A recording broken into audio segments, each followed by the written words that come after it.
Welcome to another wonderful, exciting, educational, informative, and fun episode of Gem Collectors with Shawn. I am Shawn, and so let's see. Today being Thursday, Sunday's coming up. That would be Happy Father's Day. You're seeing this on a Monday, so I am wishing all of you fathers out there a happy belated Father's Day, and hope it was a great one for you. Having lost my father last summer, this will be the first Father's Day without him. I went through my first birthday without him. I was born on his birthday in January, so that was difficult. So once we get through the whole year cycle of the first ofs, everything, it will be better. But he lived till he was 91. So when you spend every one of your birthdays with someone so wonderful as a father who raised 6 children, it's tough to get past that, because he was just he lived until the moment he passed away. I mean, he had all of his mental functions. He was able to walk around and drive if he wanted to, and these sort of things. So, so it was a big loss. It wasn't like it was a dragged out thing, which I would have hated to see my father go through that. So, Happy Father's Day to all of you. Okay, so we have a lot to do today. We're getting a little bit of a late start, so let me jump right in on these trivia questions, the comments, and then we're going to get to the items that I know you want to see, the goods. I brought a fun little toy that Johan, who's been here, another wonderful person in production that works really close with Asif and has been here for many years as well. As he was setting up for the show, he saw me holding this and he said, "What is that bright yellow thing?" And of course Asif says, "You got something clicking in the background, you got to turn that off. It's mind-blowing, the sound in the from the cameras." And I said, yeah, the Gigger. Yep, we brought the Gigger, as the Raven affectionately calls a very expensive Geiger counter. I tell you what, it has been one of the best purchases I've ever made. And of course, being in the business, this is a tax write-off. And it wasn't inexpensive, but this, when it comes to these kind of electronics and the parts that make it go clickety-click, are not something that's in your everyday, electronics that everyone uses these days. Bluetooth, that's what I was thinking. I was trying to think of something else. And as you can see, it's really not my generation, and it's not what I want to learn. If I want to learn something, I want it to end in an "ite." So this is Geigerite. But I was reading actually about the machine itself and all the different things it reads. So that's, you get me into that kind of natural chemistry and elemental reactions with each other, and I can just read on, and doing good at only understanding about 75% of it, whereas many wouldn't get that far. So we have Latif here with us on camera, Asif on the controls, and we are set to blast off.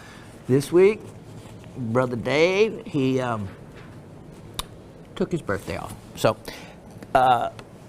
we all can do that, which reminds me, every one of my birthdays, if I was close enough and lived close enough to my father, we spent together. Of course, how could you not? And we have an Italian restaurant chain down here called Provino's that your birthday, if you go on your birthday, it's free. So being the cheapskates that my father and I can be, every year we would go to Provino's, and of course we had to show her, no, there's no way the two of you could be born on the same day, but driver's license did it. And so we, I always got to order the most expensive thing because I knew it wasn't going to cost me anything, and got a free meal. So a nice memory there. Okay, let's get going. I'm going to read. We had 3 trivia questions, and let's see how many of you did well on these. So the first one was, what is the name of the living fossil related to the trilobites? So a fossil that's still living. There's not too many of those that survived the KT extinction, which is known as like the Cretaceous Tertiary extinction, which is basically the Chicxulub meteor, gigantic meteor, hitting the Yucatan Peninsula and into the Gulf of Mexico, effectively wiping out 90% of the species on Earth. Most of the ones that survived were marine animals, and it really paved the way for the mammals to make the way for the mammals. And I was reading something about the number of Tyrannosaurus rex that lived prior to that ELE event, which is a abbreviation they use and named for extinction level event. There was over, I think they said 1.5 billion, that's with a B, billion Tyrannosaurus Rexes running around on this earth prior to that. Now, this is why things happen in the order that they do.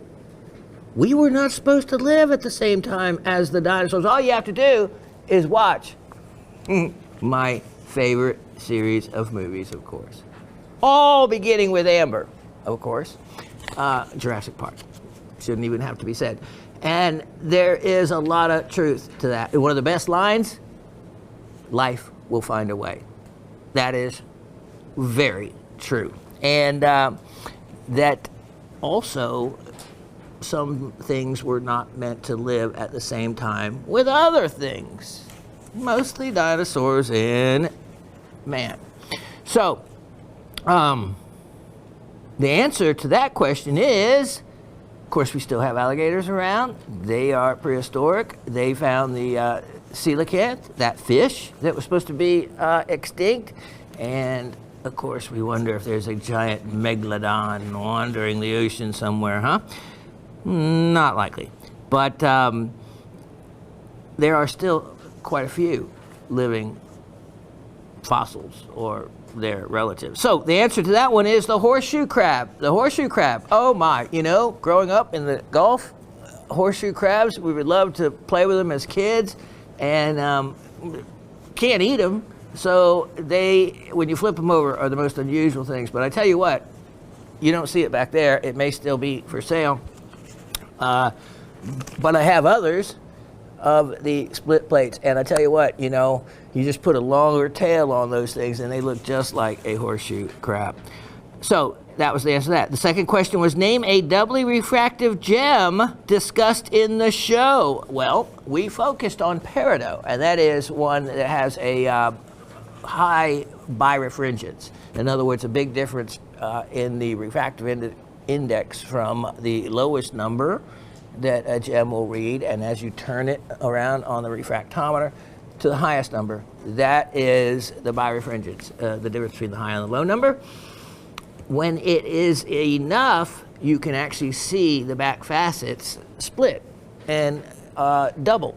In other words, you get to see the facet meets one right next to the other, because it's that great. The other stone that occurs in, really almost eye visible in some stones, are the high zircons, which is mostly that you see in the market, the blue zircon, and you'll see that doubling effect. So peridot and zircons were the right answer. That's what we kind of talked about. So go with that. I was really looking kind of for peridot, but some of you said zircon, and I certainly can't say I didn't use zircon for an example, because it is one of the best examples for double refraction in stone.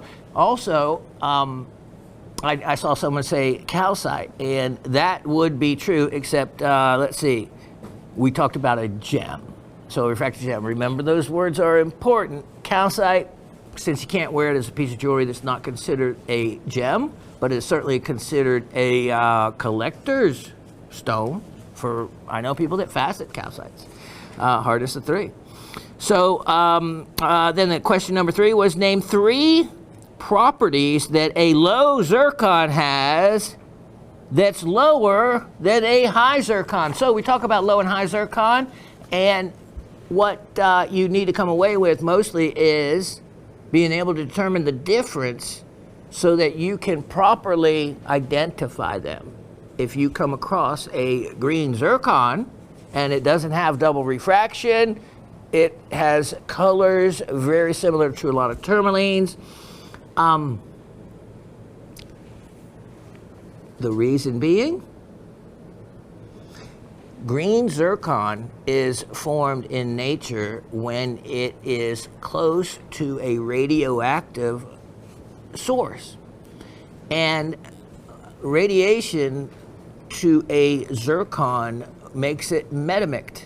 Metamict is the word given to the process of a gemstone or mineral that has a crystalline nature to it, and what it does is it breaks down that crystalline bonding that's and becomes metamict. In other words, amorphous. In other words, like an opal. In other words, there is no crystalline structure left. That's why a lot of green zircons will be kind of cloudy. Other ones, really nice ones, can be clean, but beware. Years ago, 10 plus years ago, green zircons that of these beautiful forest green color, perfectly clear, huge stones, 10 carats, started showing up in the market. Doesn't occur in nature like that. No, man zapped them. Man helped them along, and I can assure you that those stones, for the most part, can't say 100%, because I don't know about the museums, because that's where they would be if they were 10 and 15 carat, at like the ones I saw, you know, that were going for $200 a carat. A 10 carat stone like that found in natural in nature would be way more than that. So beware of the ones that their metamictization, and that's a real word, has been sped along by man. So the other thing is when it comes to low and high zircons, so a green zircon is considered a low zircon because it'll have a lower refractive index, it'll have a lower hardness, it'll have a lower specific gravity, so it'll weigh less, everything of being identical to another one. Another one that's difficult to tell, the red zircons out of Tanzania, the red and pinkish color zircons, those stones also have very little birefringence to them, and so you can't always go by that. And so you need to know both zircons. So if you come across something and it's said to be a zircon, and you look into the back facets and there's no doubling of them, and you're thinking, oh, well, zircon, it's supposed to have, you know, enough birefringence that I see these as doubled. I don't see those as doubled. Don't forget the low zircon aspect to them, which can apply to the red zircons, green zircons. The blues and whites, they're the ones that are more doubly refractive, and the white zircons often have been treated now, unfortunately. So just to let you know about that, if you're looking for something really all natural, you may want to consider having something like that certified as such if you're buying a big stone. All right, then, there we go. Those are the 3. You ought to see my notes. It looks like a chemist's notebook. I kind of like it because I can look at that and I can make sense of it. Okay, so here we go. Let's get to the comments last week. This is from the week before. Miss Barbara, yeah, she slid her comments in late, so we're going to start off with her. Hi, Professor Raven, GSN crew, and the whole Rock family. You were talking about keeping track of how many different mineral species we had. I have a box of index cards, one card for each type. That's one fat box. Great idea to use index cards. Really a good idea. And with as easy as it is even to attach a picture to that index card, would be with all of us with cameras that take great pictures, and would be another thing that you could add to that card. Check out Fabre's site about those Asturias Spanish purple fluorite specimens with barite. Where have I seen one of those lately? He's a Barcelona dealer who specializes in European rocks and had 2 on offer. I bet they were more than the one I offered last week. If anybody has missed anything that we're talking about, feel free, go to last week's show. You can go to many weeks' shows are available to be viewed. You can access it by going to the Learning Center at the bottom of the home page at gemshopping.com, or you can just go to YouTube and type in Gem Collectors with Shawn. It'll pull it up there. Don't forget also to catch the How It's Done series of every imaginable project or repair that you would be working with your hometown goldsmith. You can watch it be done as I narrate and do the work myself. Asif is on the camera, and also directing me. And I have a whole new respect for the word director, even when it's just 2 people. For me, it would have been a run-on, way over-educated project. He was able to direct me into simplifying what we were doing and making it streamlined and making it something you want to watch.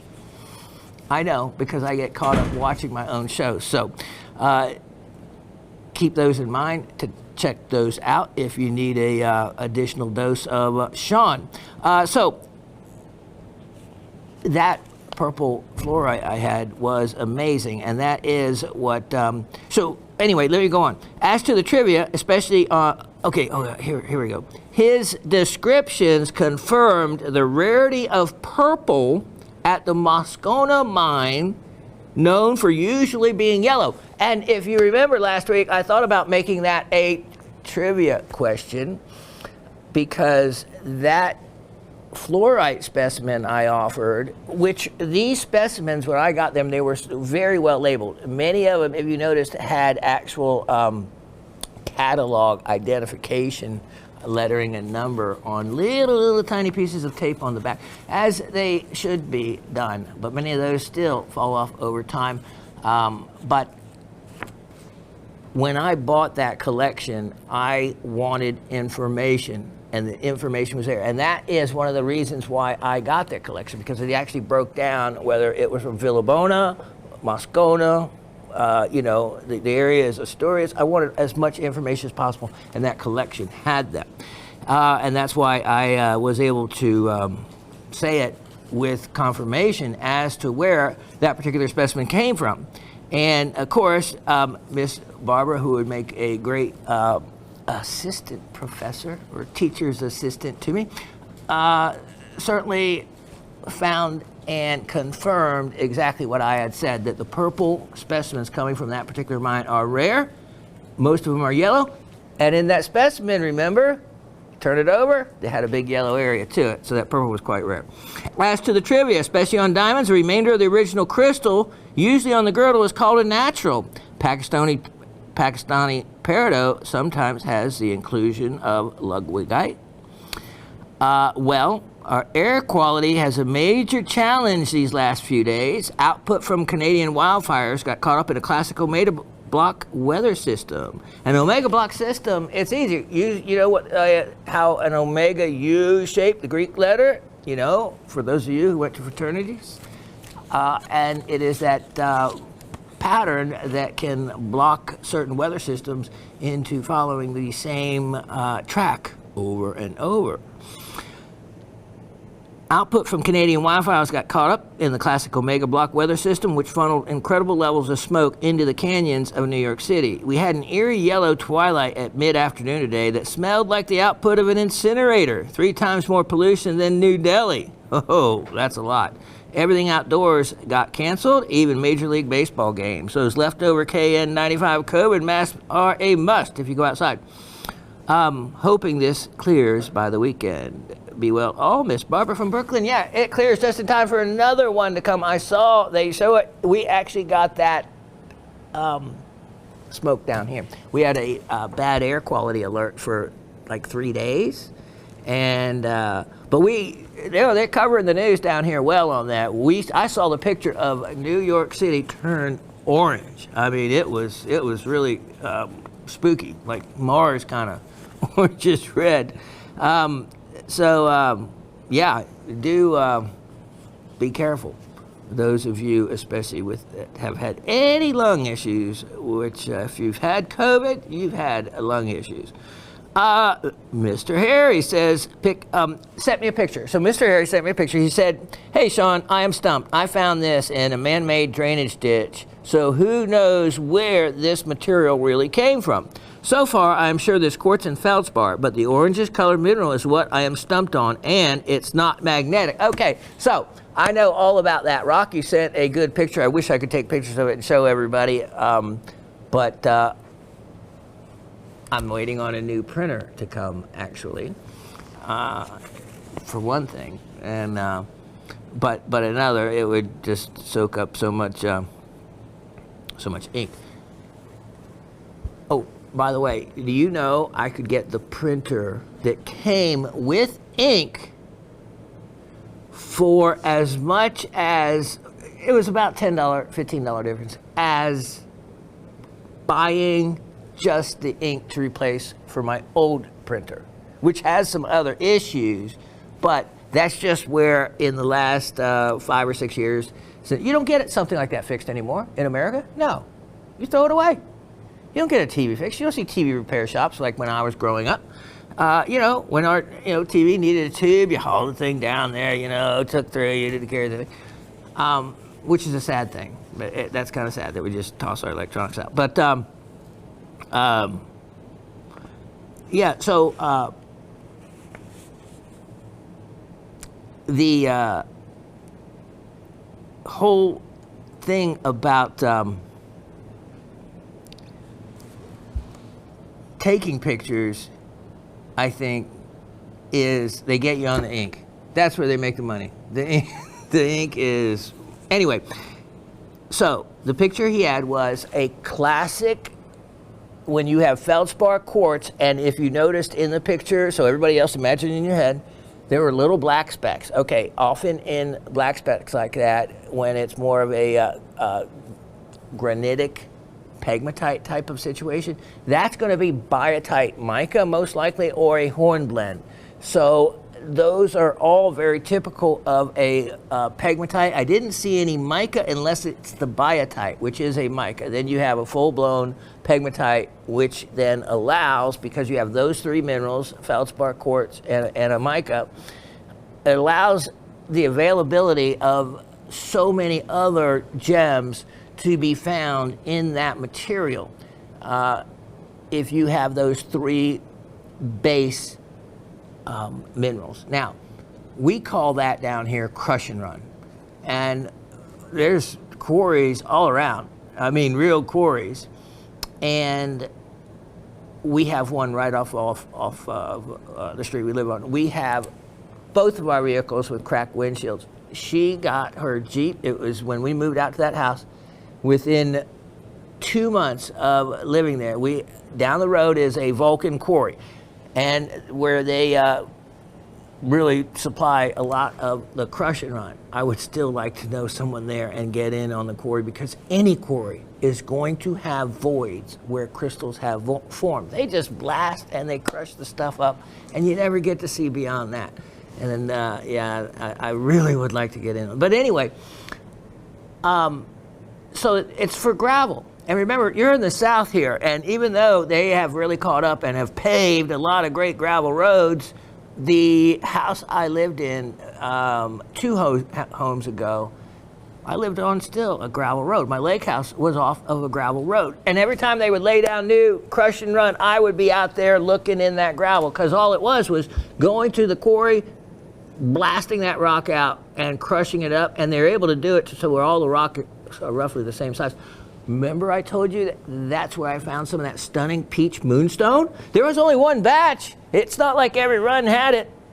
But a particular crush and run that laid the gravel out on our road that day must have hit a large feldspar deposit of gem quality moonstone, peach moonstone. And we were, Raven and I were just picking up all these beautiful pieces as much as we could find. But, that doesn't happen every time. That we were in the right place, we're on the right road at the right time, and a lot of you have taken advantage of the tumbled Georgia moonstones that I did, not only from there, but from that deposit I found on the lake that's still buried underneath now about 20 feet of water, which I'll probably never be able to get to again. So, Harry, the specimen you sent had those very transparent, reddish, orangish colored stones. Those are garnets, without a doubt. They're garnets. And the garnets, they tend to blend in. They tend not to have a crystalline form, especially after they do the crushing part of it. And they're probably, because they have a little bit of a pyrope type look, it could be a combination pyrope almandine. That small of an amount, it would take a neodymium magnet to be able to get any kind of magnetic pull from the almandine. Even if you had a neodymium magnet, the amount of garnet exposure was so little that you still, and the piece of rock was so big, unless you floated it. Now, if you float it, put it in a like a bottle cap, something that will suspend and hold the weight of the rock without sinking. Put it on a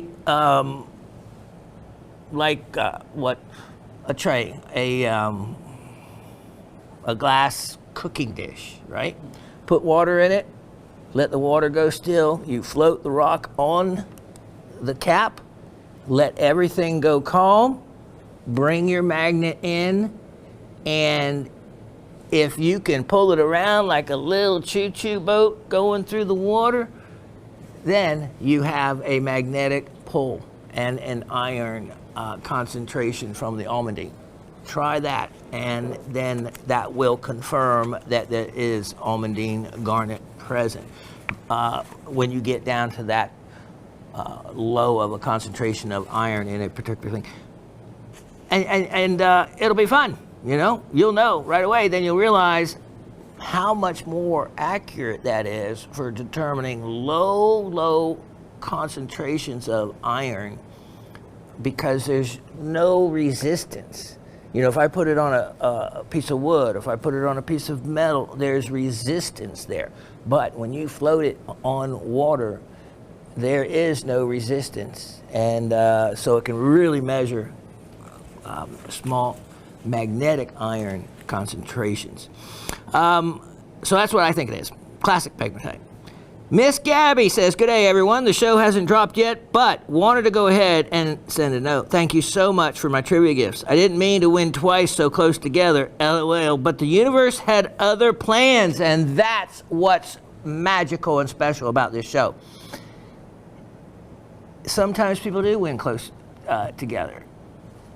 No matter what happens, the items are they wind up where they're supposed to be. Simple as that. The little orphaned rocks and minerals go to homes that will love them, cherish them, and for whatever reason, be part of their lives. So let me finish reading what she wrote. I didn't mean to win twice so close together, but the universe had other plans. The maroon chalcedony I won is twice the size of the one I purchased from you some time ago. So now I have something cool and unusual to pass on to another rockhound. The smaller one, of course. Haha. Yeah, she got great maroon, which is really rare, chalcedony. For any of you others who haven't bought one, I only have one or two left. They weren't that expensive for getting something so unusual. Miss Gabby knows. As far as the necklace goes, so her other item she won, and you'll remember this, it was that pearl and emerald, faceted emerald beads and silver designer beads, and it was all strung together, and had quite a few emeralds and more pearls and emeralds, but still emeralds all the way around. All right. As far as the necklace goes, I have had 2 different astrologers tell me recently that pearls and emeralds could help me at this point in my life, and I have been drawn to both lately. Go figure. I will be wearing it a lot. Because I had suggested at the time, I said, well, you know, if it's not you, Miss Gabby, then you can always gift it forward, you know, give it to someone else that maybe it's more appropriate for. But no. Little did I know, how would I have ever known that 2 astrologers that she has spoken to suggested to her that pearl and emerald be part of her life. And she had found herself drawn to them. And then out of the blue, I gift her, she wins, this trivia gift of pearl and emerald necklace. That's just spooky magic special. Good stuff going on. That's all I can say about that. Namaste, friends. Namaste back. Mr. Anthony in Massachusetts. Hello all. Thanks for going over the Brideswell. When you said cristobalite and obsidian as the snowflakes relating to the inclusion in Brideswell, it made sense. Although these stones are man-made, I find them fascinating and beautiful. Not that I'll be purchasing any of them, but I do have a nice piece of light blue rough with white dendrites. Pretty nice. Trivia. Horseshoe crab, got that right. Then, it's not fair, Anthony, when you say it gives multiple answers. Zircon, citrine, and calcite. Well, which one do you want me to pick of those 3? Let me read. Name a doubly refractive gem discussed in the show. Now, I don't think we would have discussed citrine as doubly refractive. It just doesn't fit that. Calcite, well, we're talking about a gem here, so calcite would be kicked out for that. So I think you, that was the old shotgun answer, you know? And for ladies, for you who don't know, a normal gun will shoot 1 bullet, right? A shotgun is in a shell. Now you can have 1 big slug shoot, but in most cases, it has, depending on what you're shooting at, different size little pellets in it. And they can go up to BB size, and they can go up to what's called buckshot. Those are big and very destructive. So inside those shotgun shells, you have multiple little opportunities for those little beads to do what they do. That's why the saying goes, you know, when you answer something like that, use the old shotgun technique. In other words, you know, just throw up as many answers as you can, hoping one of them is correct. I'm messing with you, Anthony. I gave you credit for the win. The other one was lower optical, physical, and can be amorphous. The amorphous part, that only really applies to the metamixation of green zircon. But you got about 2.5 out of 3 answers there correct, which reminds me, I meant to go back to Miss Barbara's answers when she mentioned the peridot, and she mentioned the natural. Got those two right, but there was 3 questions. I think she actually forgot to answer the third one regarding the low zircon. Yeah, I just don't see that in there, Miss Barbara. I'd like to kind of find it there, but I know you would have known the answer. Anthony sent me a picture of an owl. Okay, so he knows normally I would often wear my little owl pendant that he gave me and put Sabarite eyes in it, and I love it. And so owl is like my my totem animal for so many reasons. Really, I could get into, you'd be blown away by some of the experiences that have related to occurrences with owls after a death. My mom being a real big one about that. But so I love owls. So and I've known most of all the different species of the owls across the world in general. So he sends a picture of this owl. It is the most beautiful, beautiful owl I had ever seen in my life. The most colorful owl. It would be like what you would get in the Amazon jungle if you put a parrot together and wanted to create this magnificent bird with all these colors. And it was painted. It was actually painted. I had to read further. It was not an actual real owl species, but it almost could fool you as to one. But the artisanry that went behind painting it was magnificent. So for that, I can really appreciate it. That was a beautiful picture. Thank you for that. Miss Barbara in Brooklyn says, hi, Professor Raven, GSN crew, and the whole Rock family. So this is our current one. The last one was from the week before. I also remember I talked about Geraldo Rivera and Al Capone's safe when I had opened that goodie box last week, which was real. That goodie box, I had only seen a little bit of what was in it. I said, you know what, I'm going to open this in front of everybody, not knowing truly what all was in it. It was the template for all future treasure hype for meager results series. That's a great way to put that. It was the template for all future treasure hype for meager results series. That it was.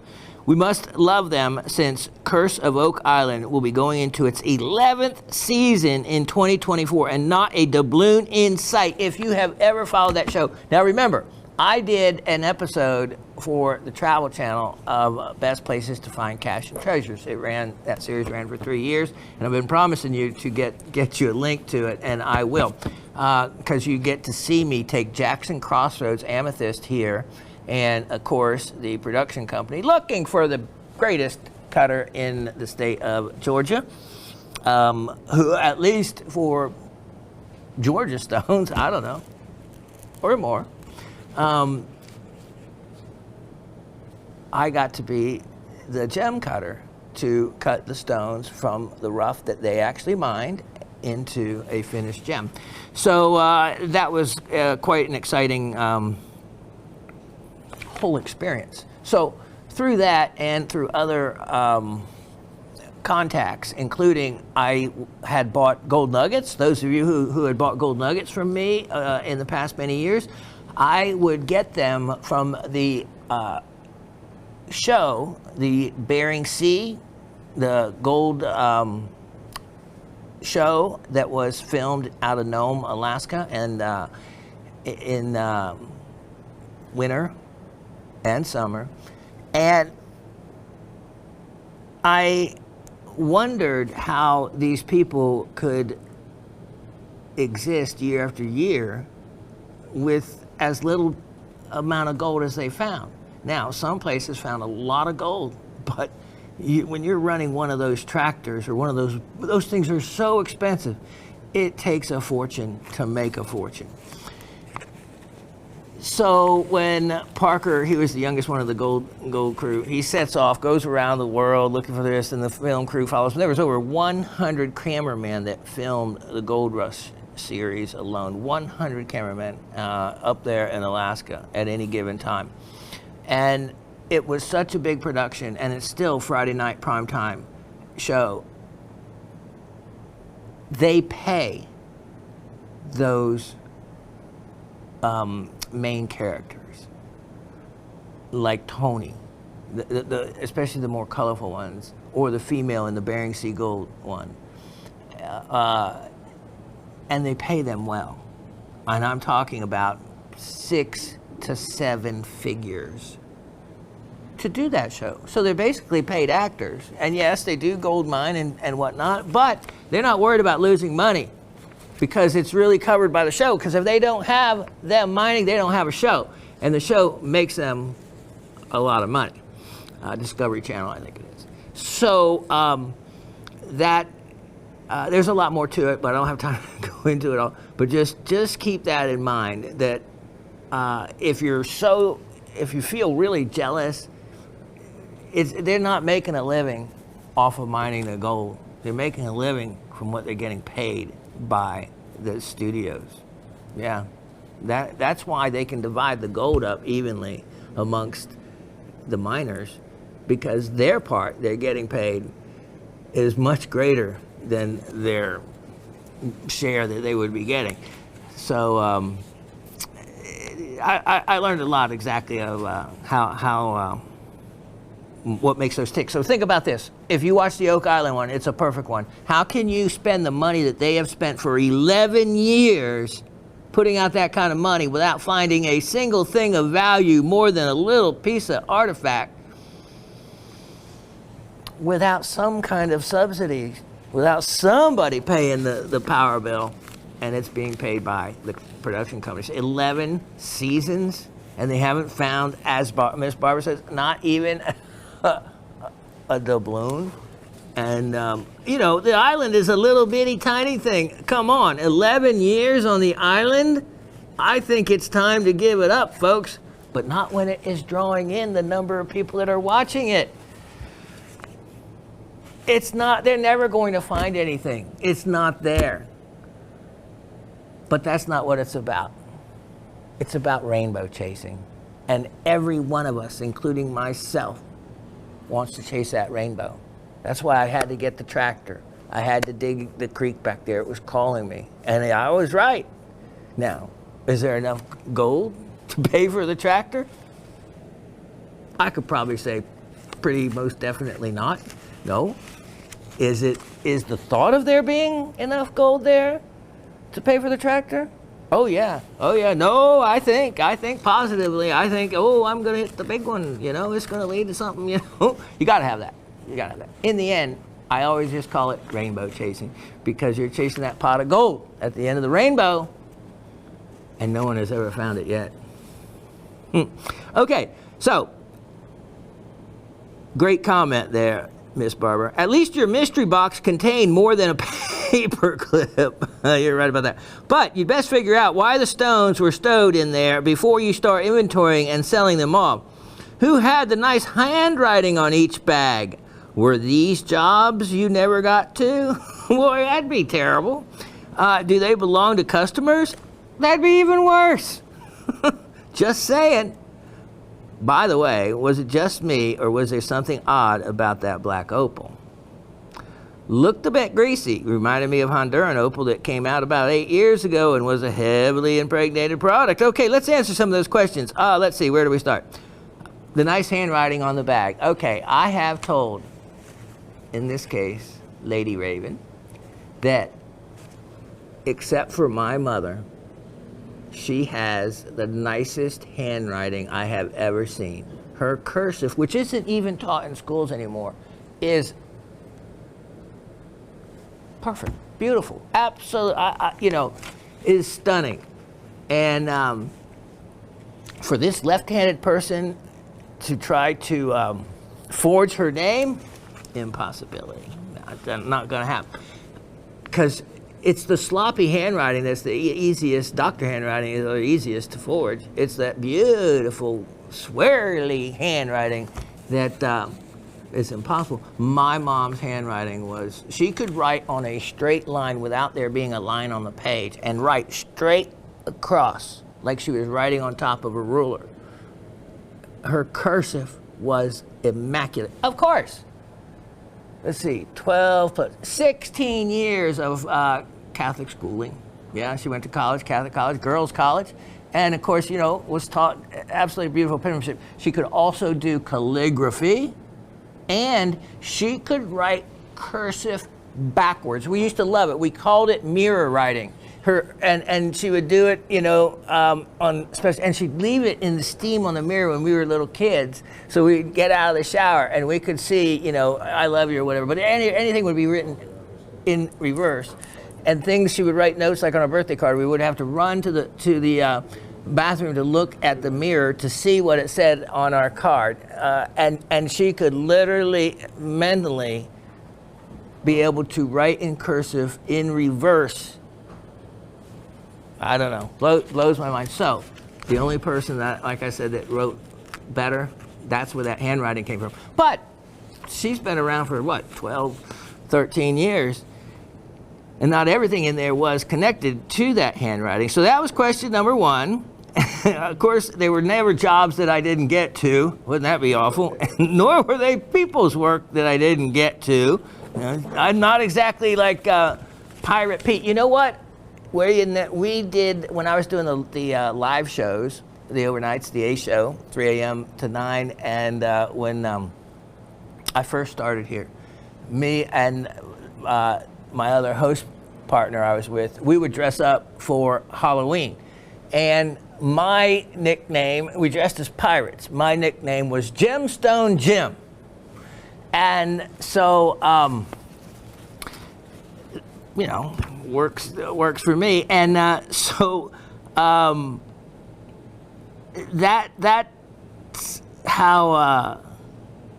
I think of, you know.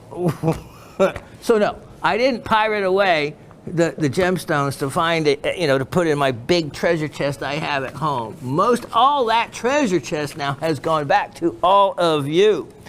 But that's cute. That's a cute question there. Do they belong to customers? Now, getting to, by the way, was it just me or was there something odd about that black opal? A black opal like that. You know what? I do not remember that black opal. But there was a lot of different opals that would come across our buying office, and I wouldn't even know they were there. Like I said, I would just buy everything and then later look in the things and find out. So the reason why it was probably in there, because I do have a question about it. I am curious. So Miss Barbara, for you to be able to notice that through a television picture that there might be an issue with that opal with your eyes alone, very good, because the fire pattern doesn't match Ethiopian. There's translucency right at the edge, so that's okay. The sand is similar to Lightning Ridge, but not exactly.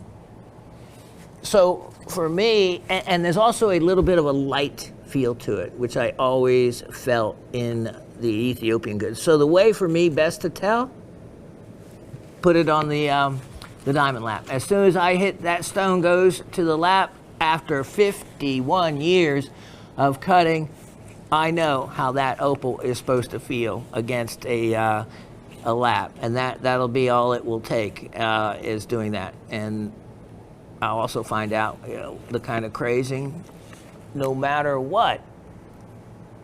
For one thing, it's a genuine opal. My only question is whether it was smoked black or whether it was an original black. Still, an original black Ethiopian opal is a valuable gem. That, in an Australian stone, would be quite valuable. So we'll see. But it's in that box because I also had in that box stones that needed to be recut, some that were chipped. So it was a box with a question mark on it, basically, of things that I needed to do other things with. So very good call on that. And okay, so you looked a bit greasy, reminded me of Honduran opal. Okay, so I have Honduran opal. I have that Honduran opal, and I have the Honduran opal that's treated, and it's not like that. So I can rule that out. The only thing it could possibly be would be smoked willow. And but if it's lightning ridge stone and if it's not crazed, then I have a real gem. I was fascinated by Bridewell stone. Reminds me of a glazed called crystalline I found at several others in Seagrove, North Carolina. Also available in an amazing range of colors. After looking at some Bridewells for the first time online, I never would have thought it was a created product. Thanks for the lesson in connection with quartz polymorphs. Sent me to the books. And boy, it takes a lot to send Miss Barbara to the books, but I'm glad I could. Love the huge calcite pagoda, but hesitation meant it already found another home. Congrats to whoever got it. As to the trivia, horseshoe crabs and their blue blood used for medicine are the living relatives of trilobites. And yeah, they do have a blue blood. Peridot was the doubly refractive gemstone, and low zircons have low Ri by refringent, specific gravity, and hardness. Correct on all of those. Hope you eventually got my email from last week, which I did and read. Thanks for your concern. The smoke has indeed cleared, but is an eerie, apocalyptic-looking day that commanded everyone's attention, even in jaded NYC. Be well, all. Watch out for the ongoing smoke in your area, and best of luck with, toothy. Okay, well, now I won't smile anymore. Miss Jan says, hi, Shawn, I'm so sorry we've been crazy, but you mentioned if there was something you had and wanted another one to ask you, so here I am. I did purchase an Andalusite piece, loved it, and lost it. I want to request another piece. The one I had was emerald cut, but I would like any other shape or natural in matrix, perhaps. Oh, you're not asking for much in matrix, eh? Please let me know. Dennis and I are doing okay. We went to the Vegas Gem Show and got only a few things, but they are special, and also met a vendor his first time, and Dennis wowed him with a loop with lights. And so he gave it to him, and in return offered us some great, amazing pieces as a thank you. Anyway, please, if you have more androdite, I want them. Love you, Shawn, and hope you and the other Rockhound family are also doing well. Take care. Hugs till next time. I love you, and we love you as well, Miss Jan and Mr. Dennis, and I hope you both are doing well. That's really important to me. And I will look into the Andalusite find. It may just all of a sudden be something I have there and didn't know it. That's how the magic works. Also, she sent me a picture of a stone that has an anhydro in it. And the only thing I could possibly, she doesn't know what the stone is, that it could possibly be, as most anhydros like that form in, is a quartz. So it kind of looked like a smoky quartz from what I could tell. So most likely it is a quartz, because that's where your most common anhydros are in. If it's something other than that, then it gets just more special from there.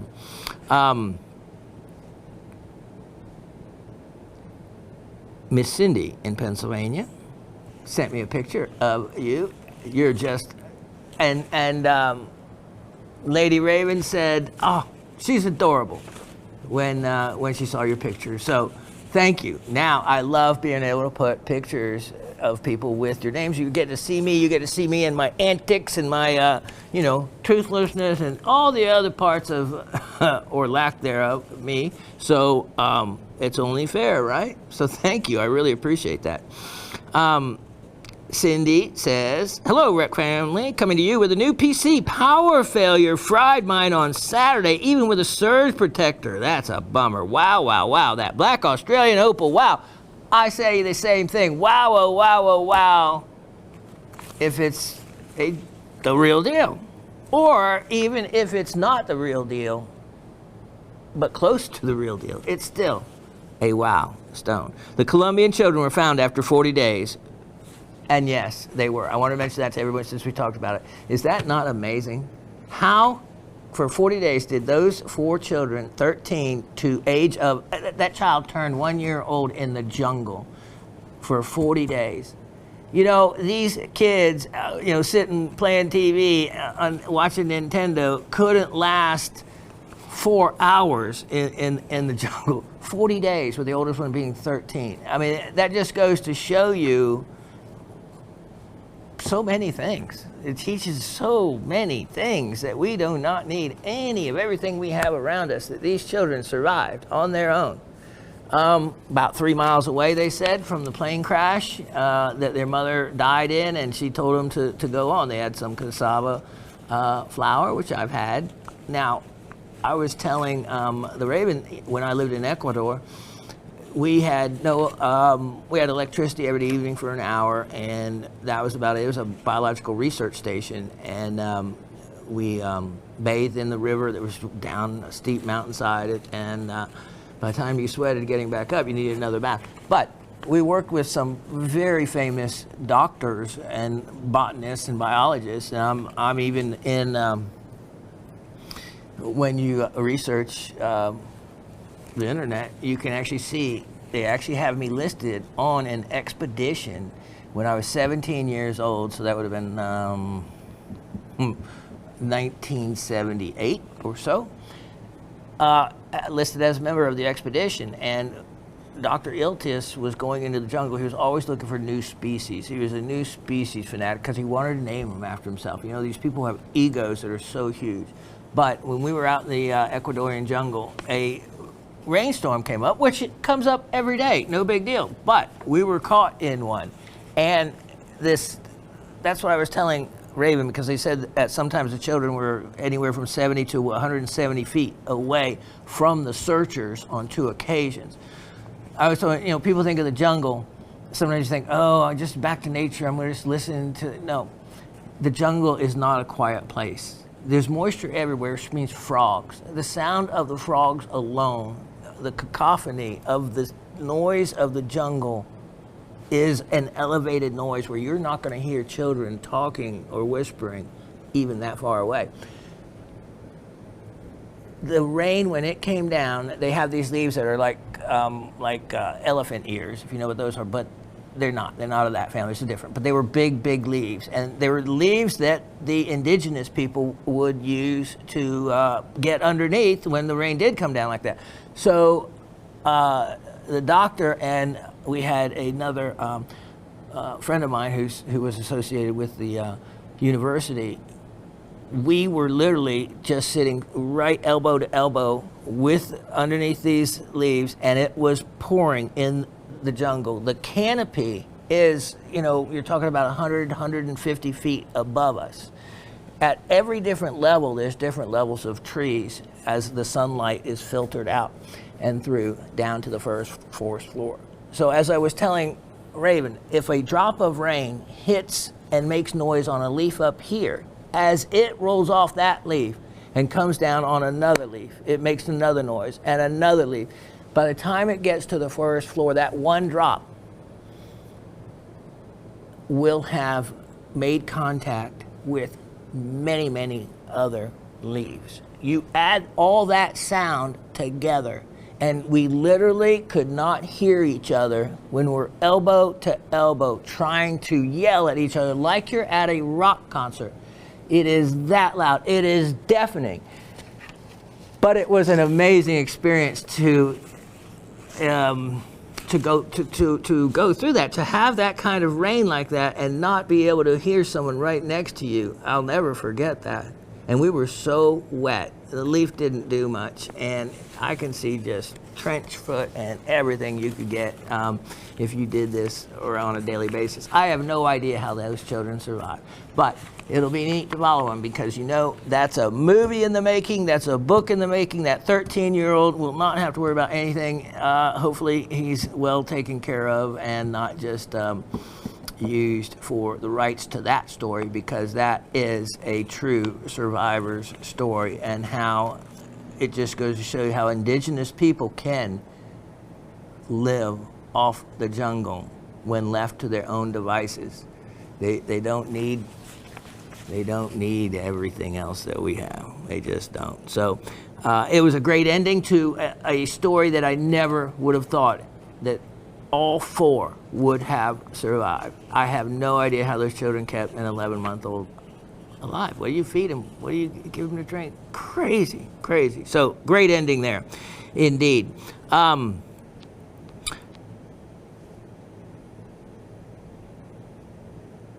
Miss Cindy goes on to say, horseshoe crab, Burma peridot, and gets the answers all right there. Having a great week, everyone. Cindy in South Central Pennsylvania, where the smoke is cleared, and we actually had rain today, although not enough. Peridot ring for her favorite of the show. Miss Elisa, hello, Professor Shawn, the lovely Raven, GSN crew, and Rock family. Thank you so much for the opal and tangerine quartz. They arrived on my husband's 40th birthday. Again, magical. And made for a memory that we will not soon forget. I'm glad that GSN and all of us could be part of that. I'll opt out this week, but my answers to this week's questions are horseshoe crab, peridot, and the lower refraction, specific gravity, and hardness. My favorite item of the week was the quartz sphere. Thank you for the lesson about turquoise. The pendant was a perfect example regarding dyes. Have a great week, everyone. Miss Elisa. Mr. Jimbo in Delaware. Finally getting to hear from him. Hello, Shawn and Rock family. I want to start by saying the children are safe in Colombia. 40 days in the jungle. Just saying. I also had the smoke here in Delaware from Canada. Very interesting shows. I am learning something new. The answer to trivia, horseshoe crab, blue zircon, low specific gravity bifurcations, and low hardness. Getting them all right there. Hope things are well. Take care and love to all. Well, Jimbo in Delaware. Love back at you, Jimbo. For real. For real. I'm glad you made your way back to us. Miss Penny and Mahala say, hello, Shawn, Raven, amazing GSN crew, and fellow Rockhounds. I hope everyone is well. Thanks for another great show. Trivia, horseshoe crab, peridot, and number 3. I remember you said that low zircon is metamict, only the green ones, but my memory ran away from me after that. Yeah, you did really well there. You did really well. You could probably be credited for correct answers. Fave of the week, the lepidolite mica and the tangerine quartz. I did get the larger lepidolite. Great job there. Trish from customer service called me for payment, and since I hadn't seen the show yet, I had no idea what she was talking about, but we figured everything out. Thank you for that. Well, that's because I set that aside, as you saw in the show, for you. And of course, if you don't like it, you can return anything as any other item here at Gem Shopping. There's no exclusions to return privileges from buying something here, so just keep that in mind. Also, if you happen to finish sizing the rings after June 20th, please don't send them until the beginning of August. We'll be away. Yes, your rings. So here's a good note. I had planned on getting to them this week, but I got the call I had been waiting for. They put the furniture back.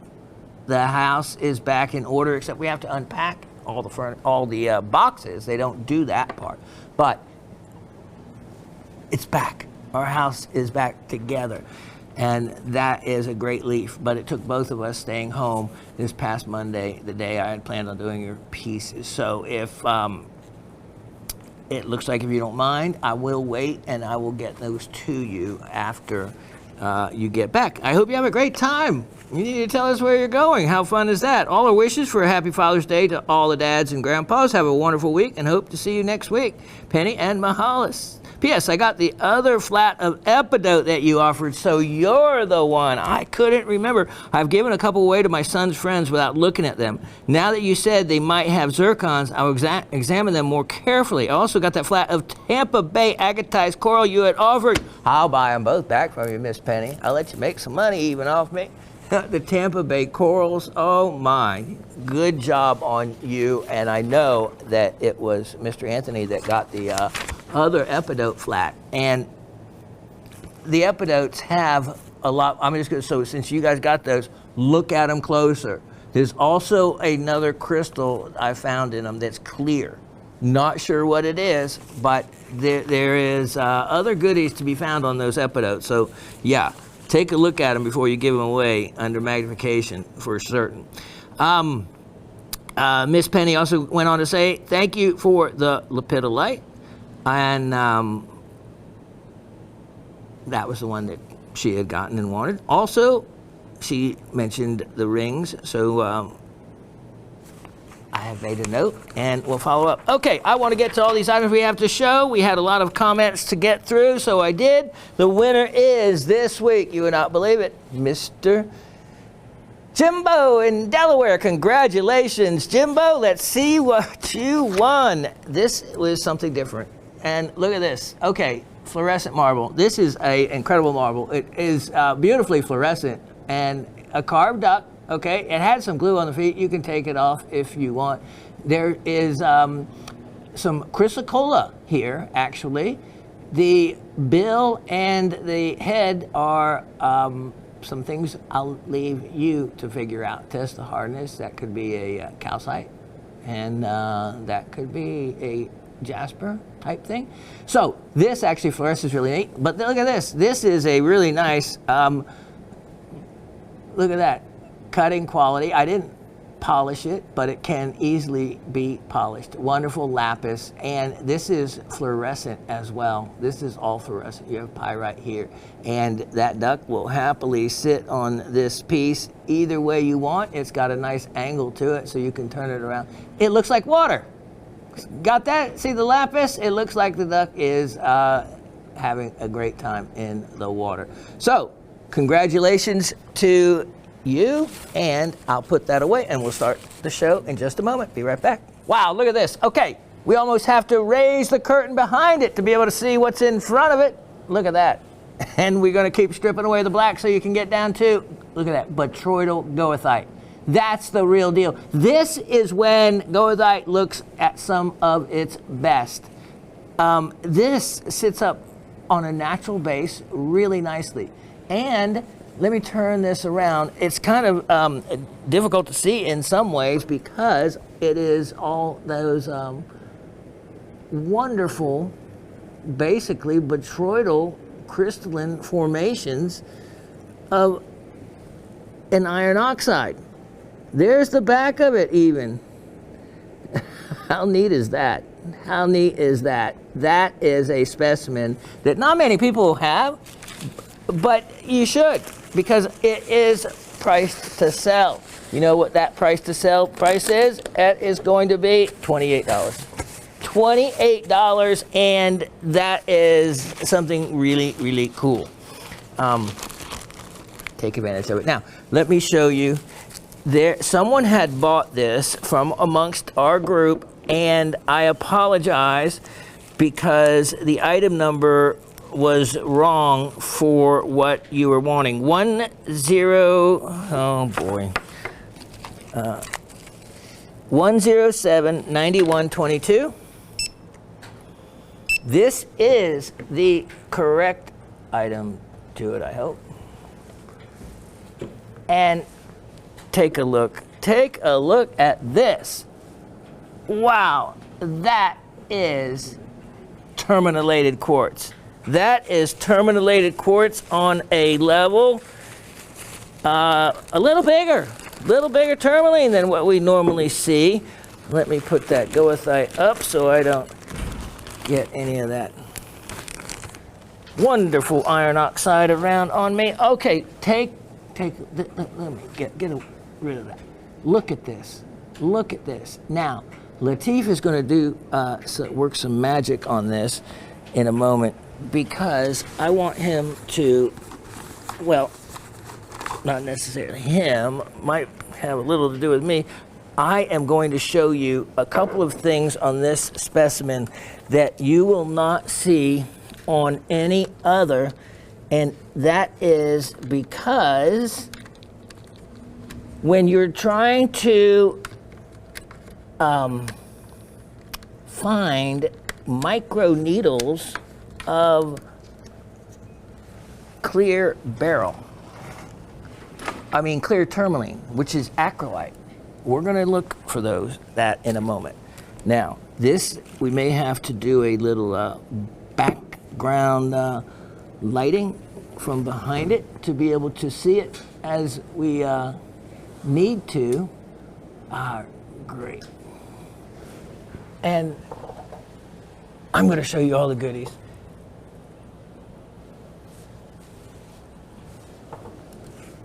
Okay, where to start? Look at this all the way around, okay? Look at the size of these tourmaline crystals. Oh, Much better. Now, there is so much more to this piece than what you're seeing. And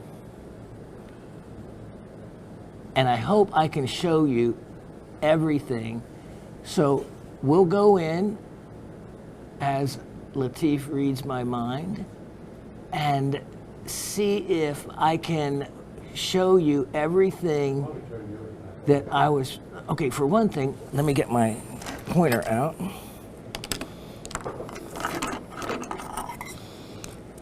Okay, there is some, great clarity in some of the green tourmalines, but that's not what makes this so special. There is micro crystals of tourmaline, and then there is dendritic hematite formations, which is really cool, and I'm trying to bring those out to where... Oh yeah, that's right. Look at this. Look at these I found. They're blue. Look at these two bluish crystals. And I am not completely positive as to what they are. Of course, I first would want to say they're a tourmaline, but with this piece, I'm not really sure. So that's something left for you to discover. Look at the size of that tourmaline needle. And look at the wonderful iris there. And look at the clarity to that tourmaline. All right. I am going to, let's see, try to show you. Let me by backlighting this. There is amazing little reflections you're going to see off of tiny little crystals that are like rutile, except they are acroite, which is, wow, look at that pretty iris. Clear beryl. So when you have, clear tourmaline. When you have clear tourmaline against clear quartz, it makes it a lot harder to find them, but they are there. And then also, at the same time we look for that, you get to see the clarity of the tourmaline, and then I'm going to find the dendritic hematite, which is a real cool feature in this. Now, the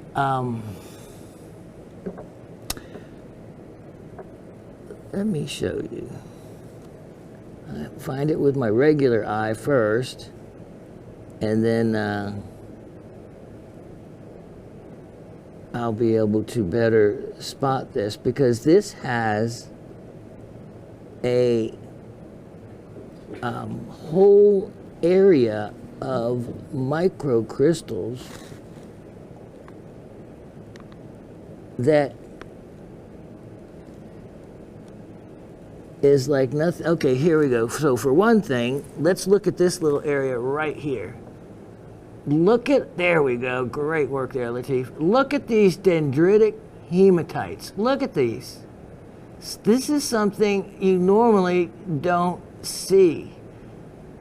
And look at that. There are others scattered around. There's another one up there. There's even some others that are more attractive than that.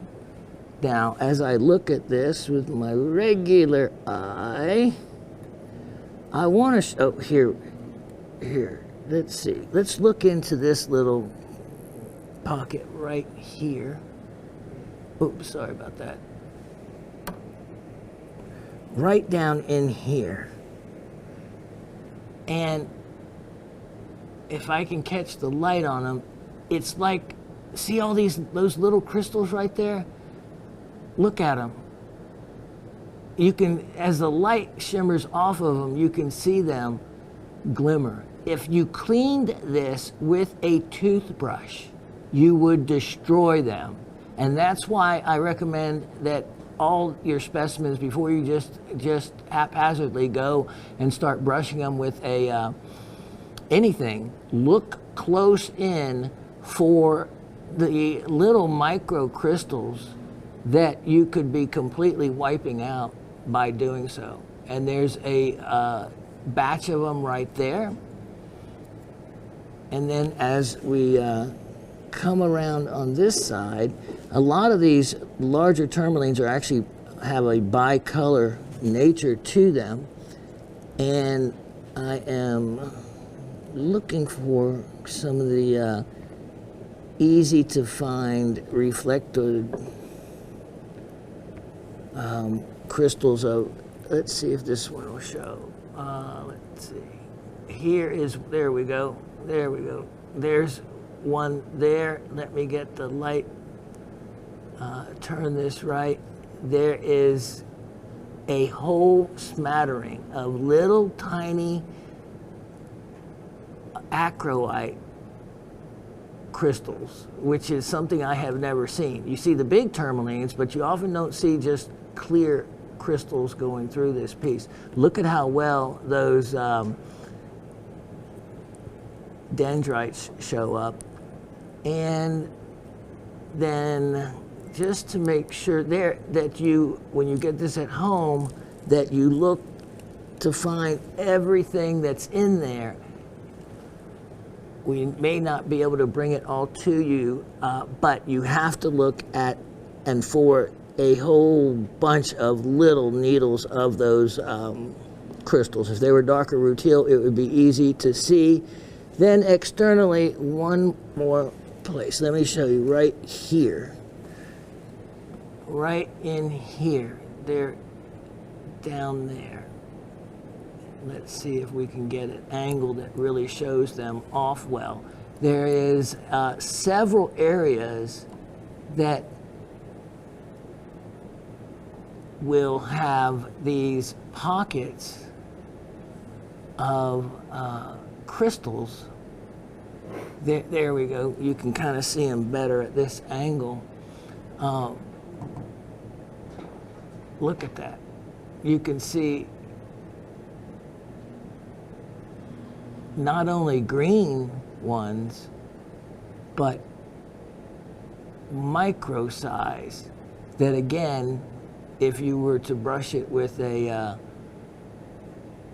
any kind of toothbrush or steam, you would be blowing them out. There's a lot left for you to find in this, including there was actually, this is another odd item right there. That crystal right there. And then see that little white spot right there? There is all kinds of crystals that look just like that when you get to looking deeper inside. This is one of those pieces that you can spend hours looking at. Look at that. Look at that beautiful iris reflection. Iris. I also see some of the little acrolites. Iris, the Greek goddess of the rainbow, aptly named. This piece is only $118.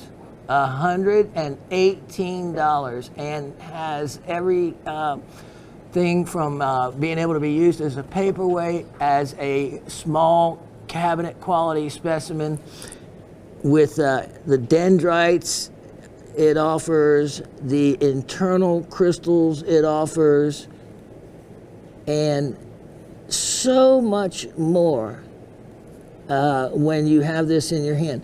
Look at this. Look at these two colors right here in the bicolor tourmaline. You have a center that is almost clear and a green line. Lots of fun. Lots of fun to be had on that specimen, and I know someone had wanted it before, and I apologize because it was the pink tourmaline that's been in the background is the number that was used for it, and that was our fault, my fault. Throughout this whole area, all kinds of tiny little acrite crystals. This is a beautiful specimen that, you know, you can backlight, you can use it in so many different ways as a display piece for that amount of money. Excellent value there, excellent value. Now, this is a piece, one of the largest ones I've ever had, extremely valuable in the market now. It is 1118323, and I know that with the quartz, it's very rare. This is your yellow lepidolite mica, and this was one of the largest pieces out of the flat that I had to get the whole batch I wanted. They wouldn't sell individual pieces like this one by itself. Look at the crystals in here. Look at these. Now, I have it, of course, as mica and quartz. There could definitely be other crystals in this as well, of other minerals. And it just takes looking at it and time. Take your time. Look at these. You know, like look at those. Look at those crystals bridging in between the others. Look at the yellow. Look at the transparency to these yellow, and you can see the classic layering, like even a muscovite mica, in the what they call like the bookend type of crystals, where it looks like there's pages. This was a relatively new find when this was found not all that many years ago in Itinga. Look at that, the spray, and look at that yellow. Who would have ever thought that a lepidolite, a lithium mica, could come up and be this color like this? Of course, it's an iron impurity that helps give you that green. Look at all those quartz. So this, with the quartz crystals mixed in, very desirable as opposed to just having the lepidolite. This showing off so many desirable aspects that you want when you have a specimen like this. It's attractive in every different direction you look at it. Beautiful, beautiful display specimen. I have this one right now. It is, well, let's just call it on sale. Let's call it a Father's Day sale and make it only $168. $168. And that is a, again, it's one of those things, go find one. Go look them up, or try to look them up, something along that size. You would be hard-pressed to find something in that size and quality, and with its the matrix, it's really, really a fine specimen. And again, I only had a few of these left, so if you want in on one of them, it would be wise to get that one. Now remember, I had that other smaller one and that one that we had set aside. Of course, Miss Penny, if you want to upgrade from that other one that you have, that's fine as well, because I know you didn't get a chance to see the one that I set aside for you. So this big, incredible stone mineral specimen is one you're not likely to see. When I see the measurements of the other ones that I've seen that people have had or marketed, and many times it's in centimeters, and I figure the difference. Remember, there's 25.4 millimeters to an inch, and remember, there's 10 millimeters to a centimeter. So just to help you do those calculations when you see those measurements in another format. In the metric system, item 17321. Check this out. Look at this. Here's your chance. A stunning kyanite. Kyanite and quartz specimen. And wow. Look at this. Look at those beautiful kyanite. Now remember, kyanite is a polymorph of what two other minerals? I've already used it as a trivia question, so I won't again, but I'll remind you, andalusite and sillimanite. So same chemically, just different crystal system, but that gives you a totally different looking rock. I love kyanite. Look at those bladed crystals like that. I love that stuff. I told you the story after I had to move out of my mountain home and back into an apartment in a Holcomb Bridge Road, very busy part of Metro Atlanta. And I hated it compared to the mountains.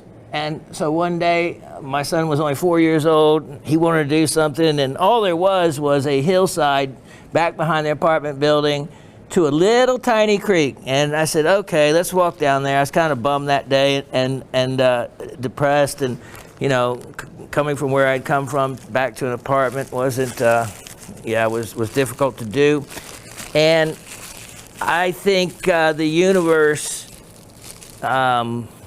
gave me exactly what I needed. I looked down into that little tiny creek that wasn't any more than 1.5 feet wide, and I found immediately a series of about 1 inch long kyanite crystals. Kyanite crystals right there, beautiful. And it put a smile on my face. It told me that, yes, Shawn, rocks are still wherever you can find them. They're all around you. You just have to look down with that smile on your face and, enjoy life, and it will give back to you. And, it really, I'll never forget that moment. I'll never forget that moment. It was quite, I don't know. I got a lot out of it. This one, how about a chance at this guy? Let's put it on sale as well. Let's do some crazy stuff. How about this? $38. Only $38 with the, yikes, the little amount of time left. Let's get to moving and grooving here, because I have a lot of things planned. Okay. I was walking in downtown the other day. I looked down, I found a rock. Yeah. Somebody gave me $35 for it. Huh? I went to the corner and smoked it.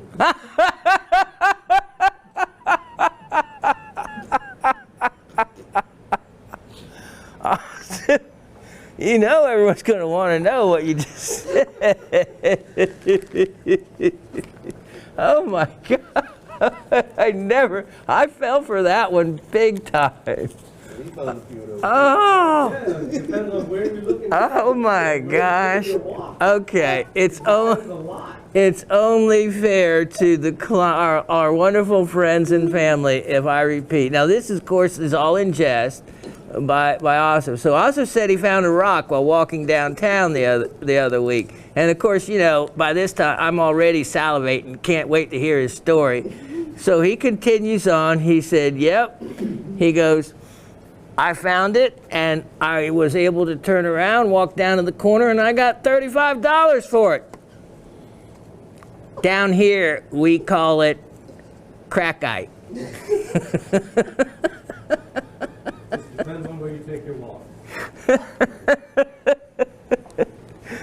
It's all, like I said, all depends on where you take your walk. You take it in North Atlanta, and you're going to find a gemstone.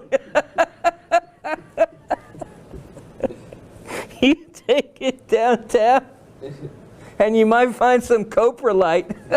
You might find a gemstone that's still attached to a finger. Oh, that's true. Oh my goodness. I thought he was really telling me the truth, because Oscar could be like, he could be so straight to. He thinks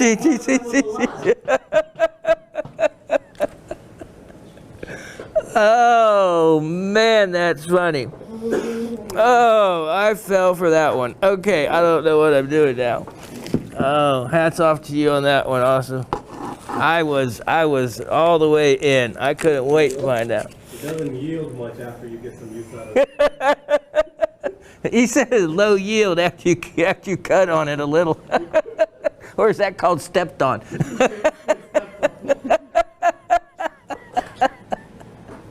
Oh man, you got three middle-aged men here having a go at another time in life. Oh my, item.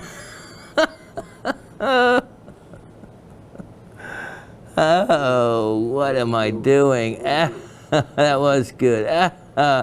112, 23, 23, if my eyes don't deceive me. Goodness gracious. Look at this. Okay.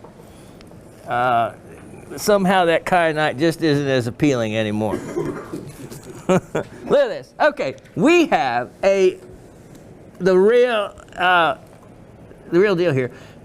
And this is out of that those tourmalines you saw. So look at this one. So there's a big one if you are a cutter.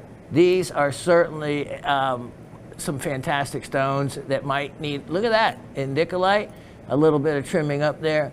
Look at this one. I had to make sure, and I'm still not so sure, that this one isn't a sapphire. It sure had all the looks in the cut when they cut them like that of a deep step cut yellow sapphire. But it's in this batch, and it'll stay. Look at these. Look at these. All right. So all are pretty decent. Now tourmaline, you know, type 2 gemstone often has inclusions.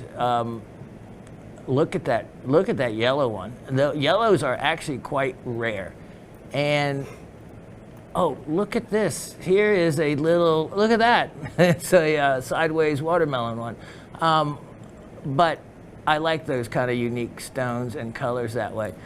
So here we go. How would you like this entire parcel opportunity with that large gem?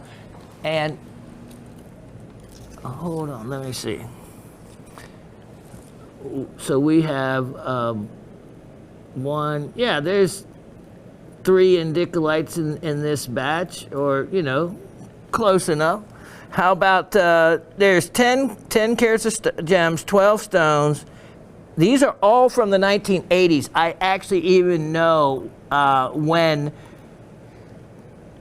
and the time period whence these came. I had remembered a whole bunch about this parcel. $38. I kid you not. $38 for everything there. $38. Now, here is, hold on, I have, the next one is going to be item 112, 21, 23. Okay.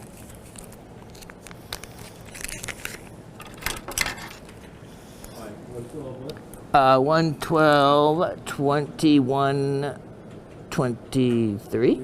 Yeah. Okay, so let me scoop these up in my handy dandy scooper. And then look at this. Here is 3 magnificent stones that are affordable when in any other case they wouldn't be. Let me show them to you. Look at this. Look at this. I mean, that almost looks like a Paraíba. Yeah, yeah. Latif said the same thing. Look at that stone. And some inclusions are to be expected, well, especially if they were Perry, but I have no idea what they are. I am really just assuming they're Paraíba. I mean, they're Brazilian. There's one that really, you could cut it in half and have a really nice gem. Look at this. Look at this green. Beautiful, actually, with very few inclusions. And again, if you're a cutter, you could easily clean some of those up and improve the brilliance of them. This one, the entire parcel, 7+ carats, $48. $48. That's $16 a stone. And tourmaline is not inexpensive anymore. Not that it ever has been, but it's not getting cheaper. Item number 112, 22, 23. Is that enough numbers? Let me show you this next batch. 3. Look at that. Look at that one bluish green color. That's really attractive. Okay. Look at this. Here is this. And wow. 8.46 carat total weight. And let's take a look. We have, look at that. There's an indicolite. This big one, look at that. That's an indicolite. It's cut shallow. If you're a cutter, it's clean. Just make it smaller. Use the depth to improve the brilliance. Look at that. That is a indicolite that needs no help. Here's another indicolite. And I mean, when I'm talking about indicolite, we're talking all blue. No green in those 3 stones. Look at those. Look at how clean that gem is. And then look at that. This is, this one also reminded me of a Paraíba. It was, look at that color. And it's a really clean stone. And then look at that.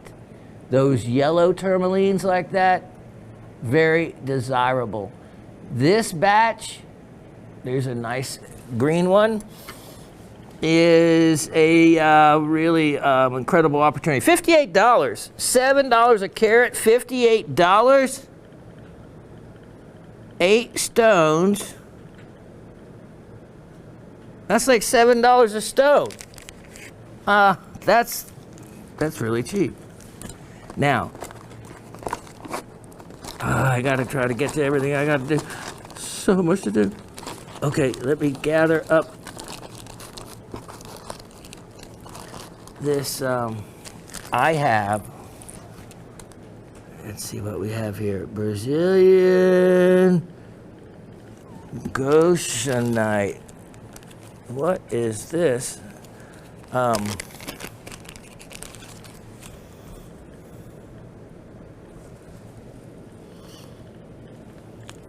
Rare color Brazilian. Okay. Oh yeah. All right. So what I have is an opportunity. I have 3 parcels. This is item number 112, 18, 23. 112, 18, 23. 3 parcels, and I'm just going to put out one of the parcels. I'll show you in the bags the others. And Goshenite. Okay, so I looked up Goshen, Massachusetts, where it was originally found, okay? And I had always thought that it was a more of a city environment. Oh no. Goshen is in western Massachusetts. It's in the county with a county seat not very large. And it is, you can tell it was like Silver City in Georgia. There's nothing there anymore. It's just all woods. It looked like a beautiful place. It makes me wonder where the original deposit was. It really does. Okay, here we go. I have this entire parcel here, and it's only $28. $28, and I have three. No limit. If you want to take all three of them, that's fine. Look at these stones. Goshenite is a beryllium aluminum silicate. It is allochromatic. It's an allochromatic gem. In other words, in its pure form, it is clear. It is only when impurities enter the chemical formula that it gets the colors like chromium that make it into an emerald, or elements that will make it into an aquamarine like iron. Look at these gems. And these are old native cuts. These, again, I know the origin, where the person even, and can get the date to the 80s. It may go back even further, but I know that these were mined and cut no earlier than the 1980s. And $28 is way below any kind of market that you're going to find those at. Here is the other two parcels. These are close enough to calibrate it at 6x4. You can see that pure color to them. And so Goshen, Massachusetts, if I actually went there, I would actually, I even have the name of the farm, the original farm. I would actually ask around. I'd have to probably put my hair up under my hat or something like that, so I didn't look quite so, whatever that is. And so I wouldn't be judged for wrongly, and find out where the original deposit is. I think that'd be something neat to do if I had nothing else to do in life. That would be a lot of fun. Let's look at the next item. It is item 1/12/2023. And so yeah, I had read where Goshen, the original deposit, was buried, and I did not see where that would have been possible. There is nothing in Goshen, Massachusetts, but woods. And there's a little actually historical museum. There was nothing on the road by the historical museum. I don't know who would have even visited it, but that's the kind of places where you can really just start asking around, and if the people are nice, of course, some I've pointed a double-barrel shotgun at me before, but I didn't know I was on the wrong property. Here is a parcel. This is a parcel that has 5 carats in it as well. Was this the one I meant to show you? I guess it is. Oh no. This is 10 stones, 6.43 carat. 10 stones. Yeah, this was my giveaway parcel basically.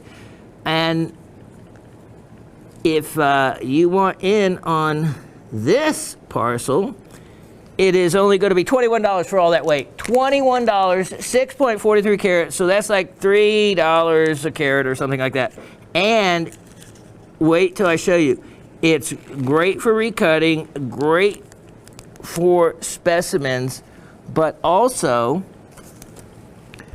there is the only emerald cuts. There's a couple of emerald cuts in here that, look at that. Look at how clean that is. See that? If I had time to pick up each one, I'd show you.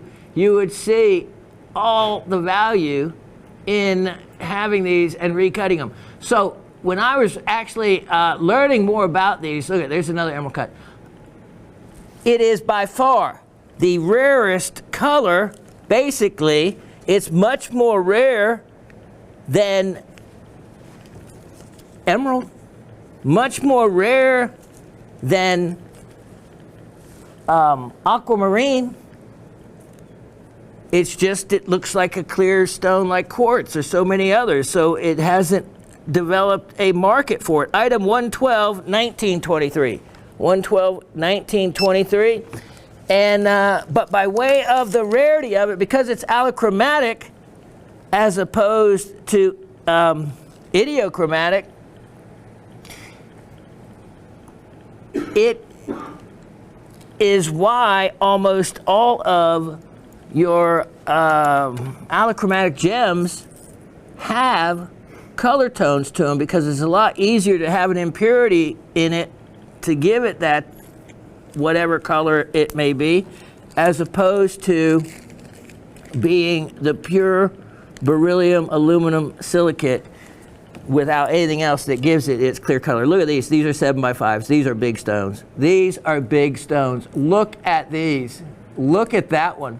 These are exciting. I couldn't believe it when I saw this in the batch as well. And 3.70 carat. Price for all of them, only $44. $44 on those. Okay, let me see. Item number 111, 8723. 111, 8723. Here is an item, and I'll have some more for you, Miss Elisa, as far as the Japanese iridescent garnets go. I think Miss Elisa realized just what a deal these were, as so many of you have, and added to her collection. If she doesn't have one at all, then she needs to get as many as she can get her hands on. Look at this stone. Look, let me get, okay. Here is beautiful, beautiful, beautiful faces on this garnet. Look at those colors. Look at the purple there. The purple there. Look at every little angle, and it's a big stone. Oh, let me see. Did I give you the wrong item number? Which that could be possible if I can find the right bag.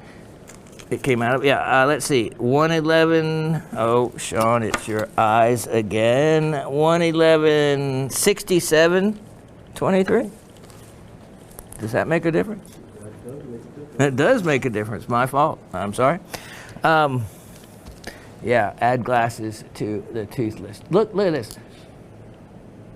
This is all those different little angles. Wow. Wow. Wow. That is stunning. Look at that. Look at that. Extremely rare. It is the finest rainbow Japanese or finest androdite garnet, rainbow garnet in the world, by far. Look at all the colors in that one. I can't believe that no one bought this before, so it must be meant for you, Miss Elisa. Price on it? Only $68. Only $68, and it should easily be 3 times that. Easily be, but not going to go up on it for you. Grab it at that price. All right, let's look at item number 112. Let's see, 112, 1723. I have Burmese. Yep, Burmese spinel. I'm not going to take them out. You're going to be able to get the, look at this. Get the box they come in, the suspension box. Look at those colors. That one, you see, the emerald cut one at the bottom is a blue one. The others are shades of purple to purple blue. Nicely cut. You see the big one is a carat 30 something, if I'm remembering correctly. So you have a large size in that big stone. They're clean. The big one only has one tiny little place on the back of it, but they're a lovely opportunity. And the entire parcel is stupidly priced. Oh, $78.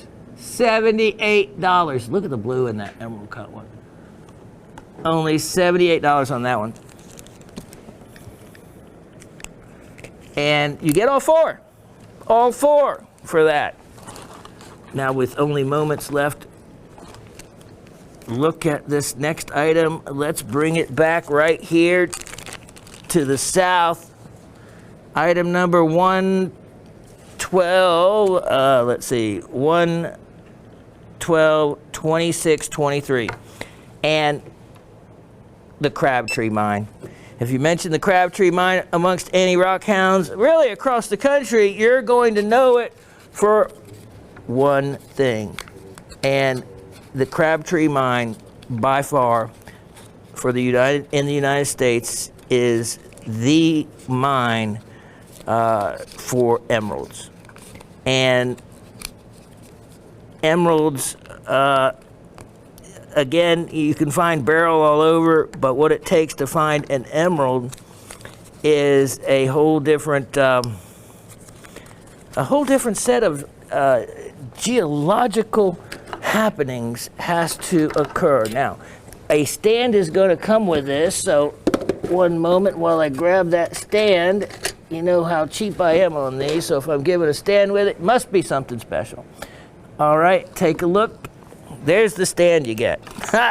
Look at what comes with it. Look at this. Look at this. And when you put light behind it, look at the emeralds. Look at those crystals. And then you have hornblende and schorl. Hornblende and schorl. And I have, this one is thicker than some of the others. You can see when you see the triangular crystal ends, then you know that that is a schorl tourmaline. Some of the green colors that you're going to get will be some of the other hornblendes, or maybe even some epidote. But look at those emeralds. This is from the Crabtree Mine. And you cannot get any better than that. To have a specimen from the Crabtree Mine, look at the emerald right there, completes a collection of American gems. If you do not have an emerald from North Carolina in that collection, you don't have it complete. The Wrist Mine is another mine. There's a couple other smaller mines that have produced emeralds, but by far and large, the Crabtree Mine was the place to go to get an emerald. And it looks great, just like it is right there. Price on that entire piece is a opportunity, and that opportunity is only $58. Only $58 for you. And let me see. Oh, yes, I have to show this. Grab that. You know, $58. If you went up there to the Crabtree Mine, to their little place that they sell from, that would be $258. I assure you. Item 112, 24, 23. You can't even find material like that in small price points like that. Doesn't happen. Now let me show you. I have one of the most outstanding crystals for what it is, and it is one of the rarest crystals for the color that it is. Let me show you a sapphire crystal that will blow your mind. Here it is. Look at this green sapphire crystal. Now, what's so interesting, and you could even look at Mindat, and look up green sapphires. This is Australian. They have a sapphire as an example in Mindat for the green sapphires from Australia. Almost exactly like this in a way, because on one side it is beautifully crystalline, and the other side, look at this. You can tell that it has been almost water-worn or worn in some manner on one side. But the other side, look at how well formed the crystals have grown on top of each other. Now on top, you actually have a little chatoyancy that looks a little bit like it would star. Here it is on this end right there. A little bit of a play of chatoyancy. Then let me show you the actual color of it from behind. And this is where Australian sapphires are known for party colors. You can often get yellows and greens and blues mixed together, but this is a very clean, almost consistent green, and making it especially a lot more rare. Look at that. Look at that. This is a large crystal, wonderfully shaped, and just New South Wales. So New South Wales is the territory in Australia where Sydney is. It's also in where Lightning Ridge is, except way up in the corner. And this is also from that same territory in Australia. This is a really special crystal, because if you go and try to look for others, you won't find them.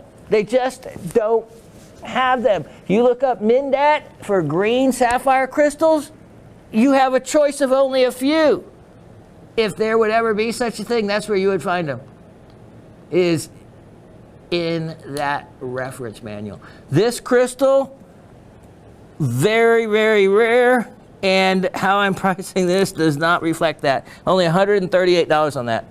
$138, and we're going to have to go, so this will be the last item of the show. This next one coming up, item, yeah, look at that. That's why that was tucked away in that box. There were some special items that I was saving for myself. Okay, cool. Okay, great. We have, all right, awesome. We have some extra time, and that is well needed. You're going to get to see some really cool things, including this next item. Item 112-1623. 112-1623. You caught a little glimpse of this the other week, and I had put this up because, you know, I love dragons. I love dragons, and always have, and of course with being 1/4 Chinese, my mom was born in Shanghai, and left before the bad part of order came to China. So she was 7, so she came to the United States in 1938, and I don't know, I can often feel some of that blood in me when it comes to negotiating. The Raven says, I negotiate everything. She goes, is there anything, Shawn, you can ever buy without trying to get it cheaper? And I said, no. All they could do is say no. And I said, most of the times they'll say yes. I mean, I don't do it, of course, at a grocery store, but she has been amazed at how people just take money off. And all you have to do is ask for it. You should hear an Indian speaking or negotiating with a Chinese guy. You know who always wins? Yeah. The Jewish guy. I am not going to repeat that. I am not going to. You are good. Part of the argument. I am sure they heard that over the microphone anyway. Everyone's turning up their TV right now, trying to hear exactly what that was. That was funny. That was funny. Oh, my. But, yeah, from your lips to my ears, that's where it ends. I like my job. No. Look at that crystal on the big screen. Wow. That is beautiful. That is beautiful. I keep looking at the small screen over here, but the big screen really, really enhances it. All right, let's look at some moss on snow. Moss on snow. When's the last time you heard that used? Not in a while, because you haven't seen anything like this. That's why you haven't heard it. This is true. Moss on snow. And you can see why. Because the carver on this did such a magnificent job. Now this color, of course, of green is the most valuable color of jadeite there is. And if you look now, so orient yourself, you can see the, let me get my pointer. So you can see the dragon's head, and coming back here. Now, in this side, you can see oftentimes this is the way it is pictured with his paw, whatever you might call the dragon's foot, I guess, on top of the pearl. The pearl, often depicted as part of this particular scenery you're looking at. And look at how well the carver oriented the green to be a part of that pearl. Now, as I show you the detail of this, I am going to show you something else that a lot of times often is missed in some of these carvings. For one thing, it's drilled at the top, so it is easily made into a pendant, and I can do that for you if you wish. For a silver bale, it's like $25. A gold bale, 14 karat, is like $50. Just ask your to create a work order, the sales rep. Now, here's the other side, and if you're looking at this side, you can see again you have the dragon, and then the way the carver worked this piece is it's impressive what they do. So here is the mouth, and here is the foot coming down, but he was able to place the valuable color greens in distinct areas, and this and the polish to it, it's very difficult to polish. So to polish down in the area, little areas like this, takes a long time. This is an old piece. It goes back decades that I know of for the time that I've had it, and it's simply really high quality jadeite. And this material, look at this, look at how translucent this is. Look at that. Just simply stunning. There is very few other, I haven't seen any kind of fissures or imperfections in it whatsoever. Moss on snow. You can see why it's given that name, because this is truly a very white jadeite and a perfectly moss, beautiful green color on it. Now, oftentimes, let me look at this, they will hide a foo carving on these pieces, and foo, it's often hidden, but it's a bat, and they'll sneak it in there, and I'm thinking it's this form. Sometimes it looks exactly like one. Most of the times you can just see kind of a wing-shaped form and the center body mass. And because foo, it's called a homophone. It's the same word for money as it is for bat. Just like, you know, we have the bat that flies or the bat that hits a baseball. Same thing here. Their same sounding words mean a bat or foo for money or wealth. And oftentimes that will be hidden in a carving, is this exact kind of form that may not always look exactly like a bat, but I have seen them carved in that same kind of manner so many times that it's, I think, as close as they can get to a bat when they don't have a lot of material to work with. So this piece, look at the size of it, really high quality carving by way of the polish, the dragon on both sides, and the only thing that's missing is the price. And the price on it, well, I am going to make it a super good deal. How about, because of its Asian origins, not only in the carving, but in, the country of origin, being Myanmar, which used to be Burma, $88. 8, lucky 8s over there. So here we have our 7s. There, the auspicious number is 8s. So I thought, could it be a better, 188 would be better for me. That would be auspicious. And it would certainly be worth that. But only $88 for moss on snow carving like that. That is a great opportunity on an estate piece. Take advantage of it. You won't go wrong. Now, next I have, let me show you, and I can't believe I still have these. Item 110, 27, 23. 110, 27, 23. All right. These are a pair of earrings that I cannot believe I have not sold these yet. Look at these.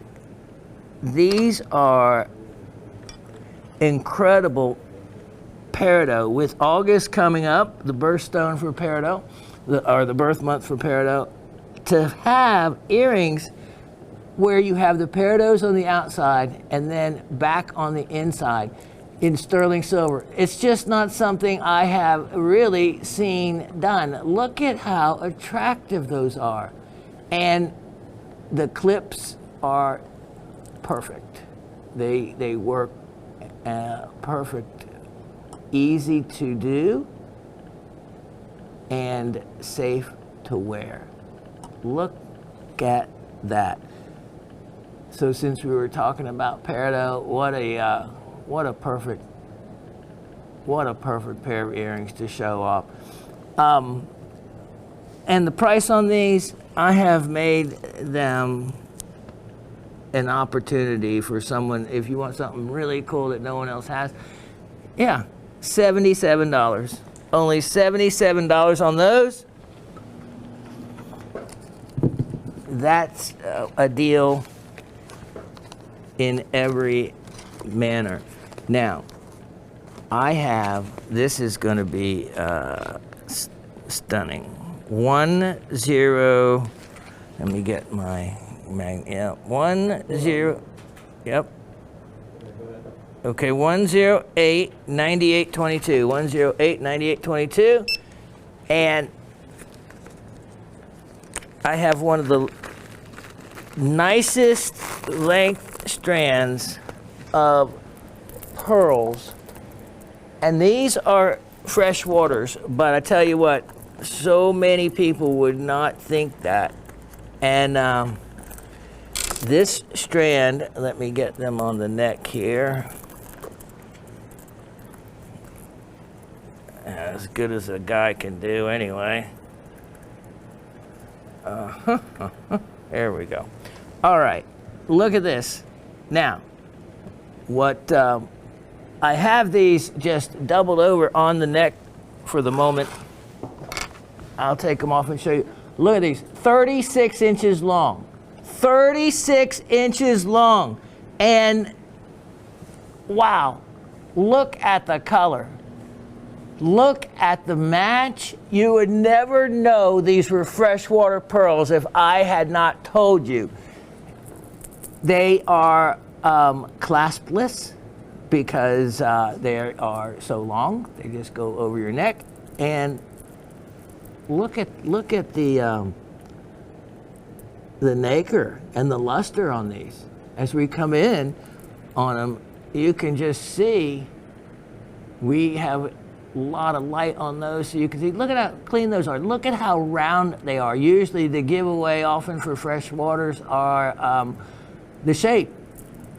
But when they are this round and you're looking at them from a distance of at least 3 to 4 feet away, no one would know. Look at that those are anything but natural Akoyas.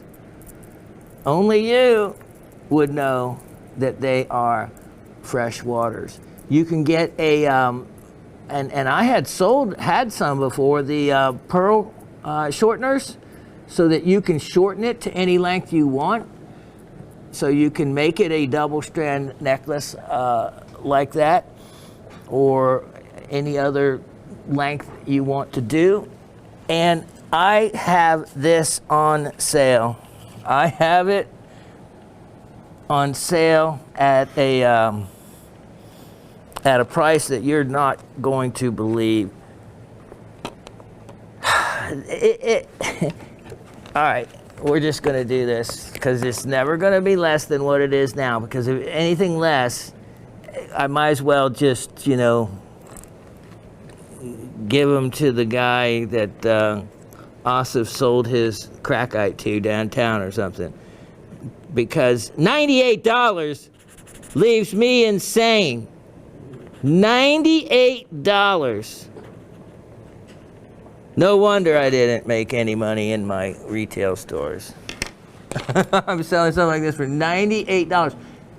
That size, 7.5 millimeters, that round, that beautiful. Wow. Now, here, let me show you this next one. Because, see, we're getting to the stuff I wanted to get to, but I was goofing around earlier and didn't. But now, 107-75-22. Look at this. Here is one of the, let's see, 107-75-22. 22? Yep. This is one of the rarest opals you're ever going to see, ever, ever, ever. And it is, it is stunning. It is stunning. And Spencer, Idaho, this piece with the rhyolite that you see is one of the really rarest opals there is. This is opal from the United States. You can see one seam of it going right through here, but that's not what I really want to show you. What I'm probably more excited about than anything is there's hyalite, and you can see it right along here. See these little bubbles?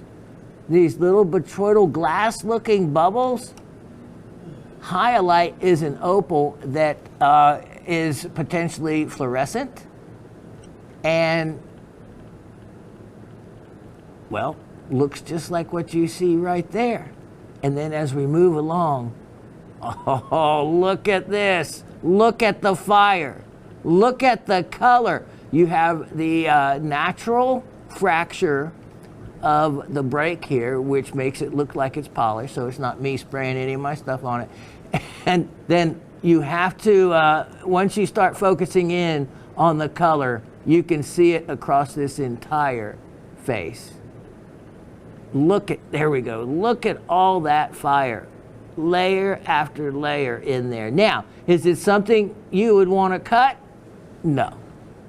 You could, or try.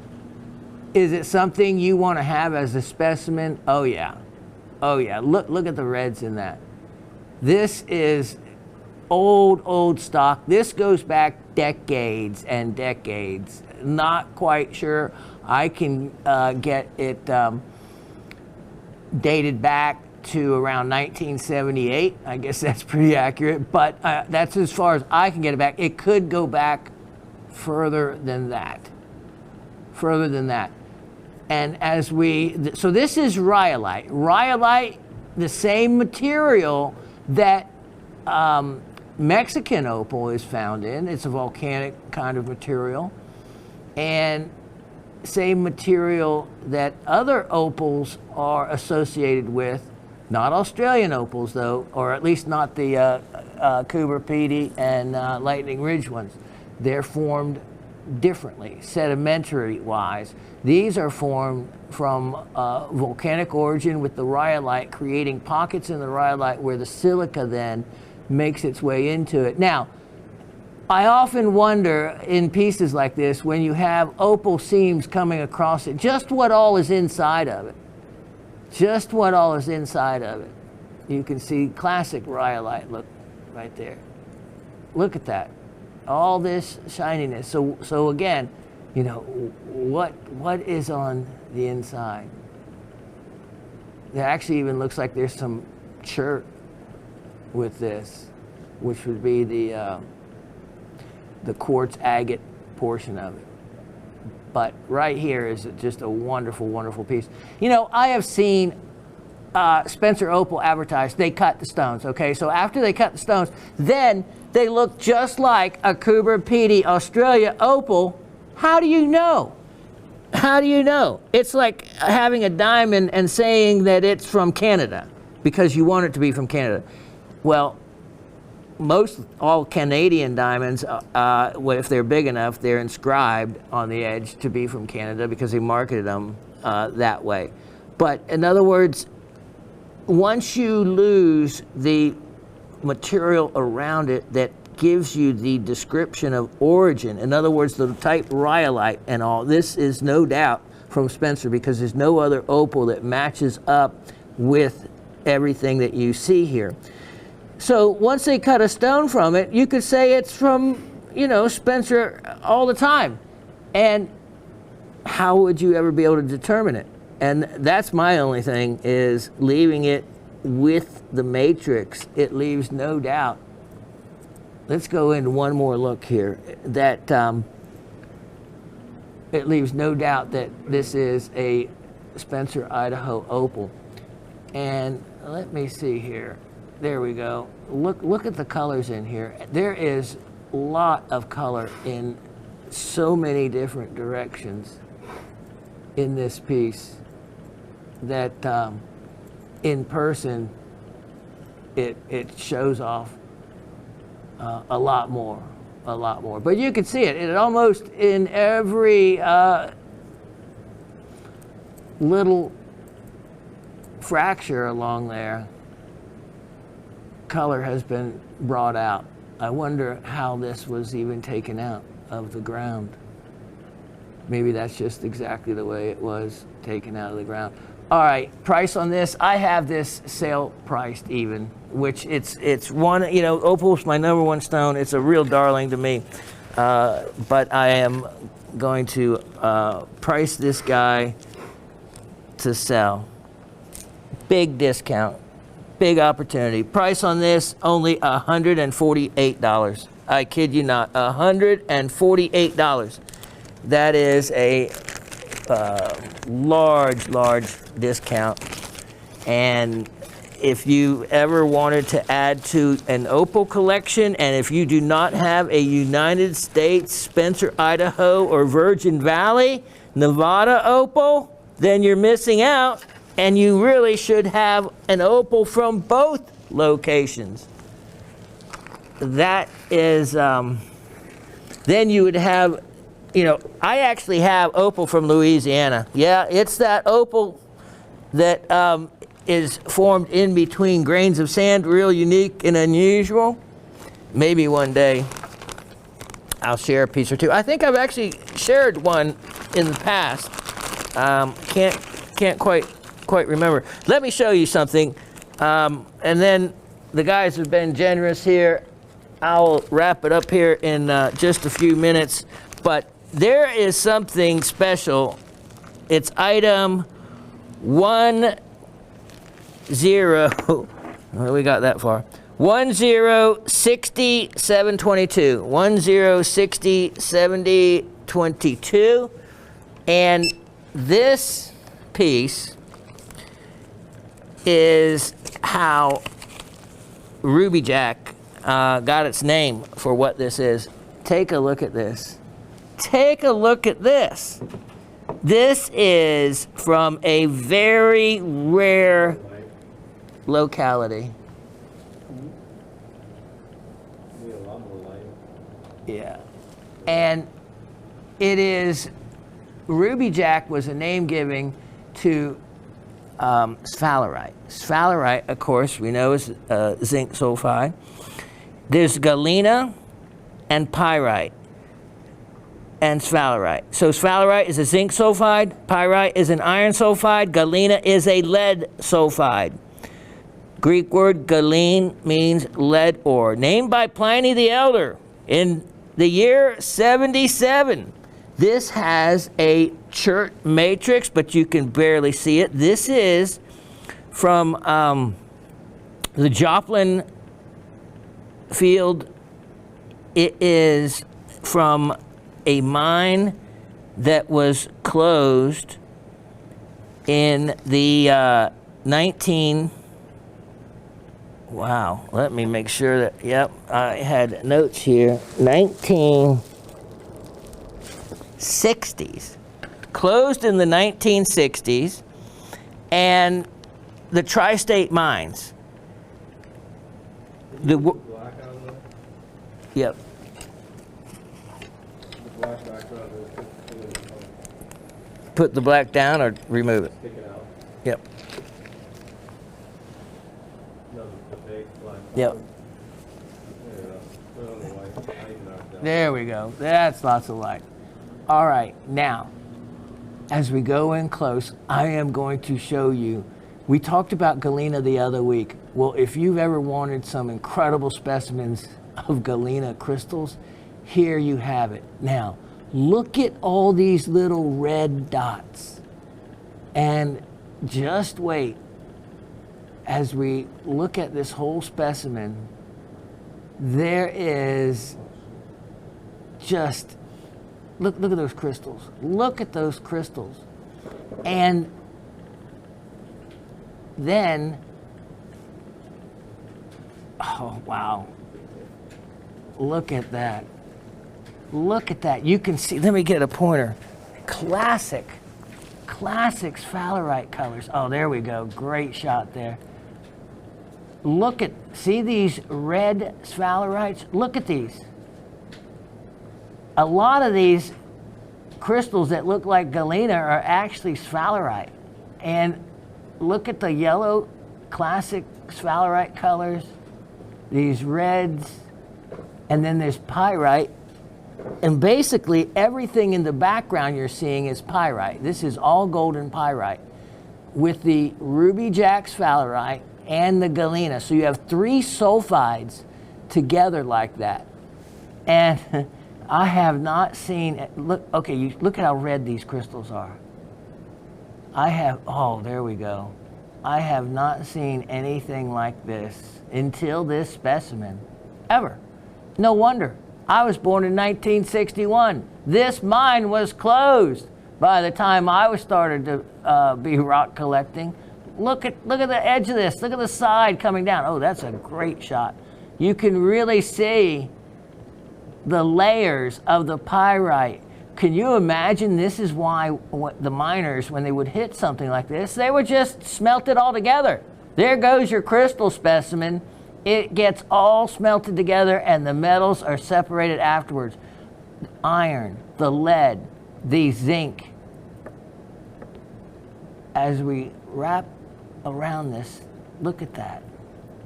Again, this is something that you just don't find. Look at that formation.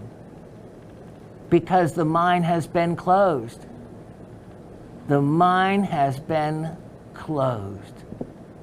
Look at how beautiful that displays. What a great shot there.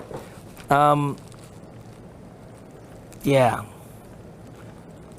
Tri-State Mines was Oklahoma, Kansas, and Missouri. Chert matrix. And wow, what a piece. Okay, I have this crazy deal on sale. If you want something really, really unique, bargain priced, I am offering this piece for only, let me make a note here, $58. $58. And wow. Now, the word sphaleros is from the Greek word, and it meant treacherous, in allusion to how easy it was mistaken for galena, but yielded no lead. So they were disappointed. It was treacherous to them. They, tried to smelt it for lead and got zinc. Remember, a lot of metals they weren't even familiar with. Zinc, totally different properties. So that's what I said. Even before I read my note on this, was that a lot of these crystals that look like galena are sphalerite and are beautifully red. Hence the name, look at these. Those are red sphalerite crystals. Red! You know the color of sphalerite, orange, yellow, you see some in there, red. Hence the name Ruby Jack. Price on that, only $58. Only $58. It's funny how we don't look at copper and iron, all of those things as really rocks, stone. No. There's more mining of that going on than we really gemstones. There absolutely is. Like Asif said, he goes, we don't pay the attention to, copper, all these other extremely important metals. When we talk about batteries, one of the most important things in the market right now is the lithium-ion battery. Lithium, lithium, lithium. We just talked about lithium. We just talked about lithium mica, known as what? The beautiful lepidolite that comes in those wonderful pinkish purple colors, and the yellow lepidolite with the iron impurities causing it to be yellow, but still lithium content. Lithium is the big metal now. And if I was wise and had a crystal ball and knew where the next lithium deposit was going to be, that's where I would put my money at, because batteries are going to be the thing in the future. Storage of energy.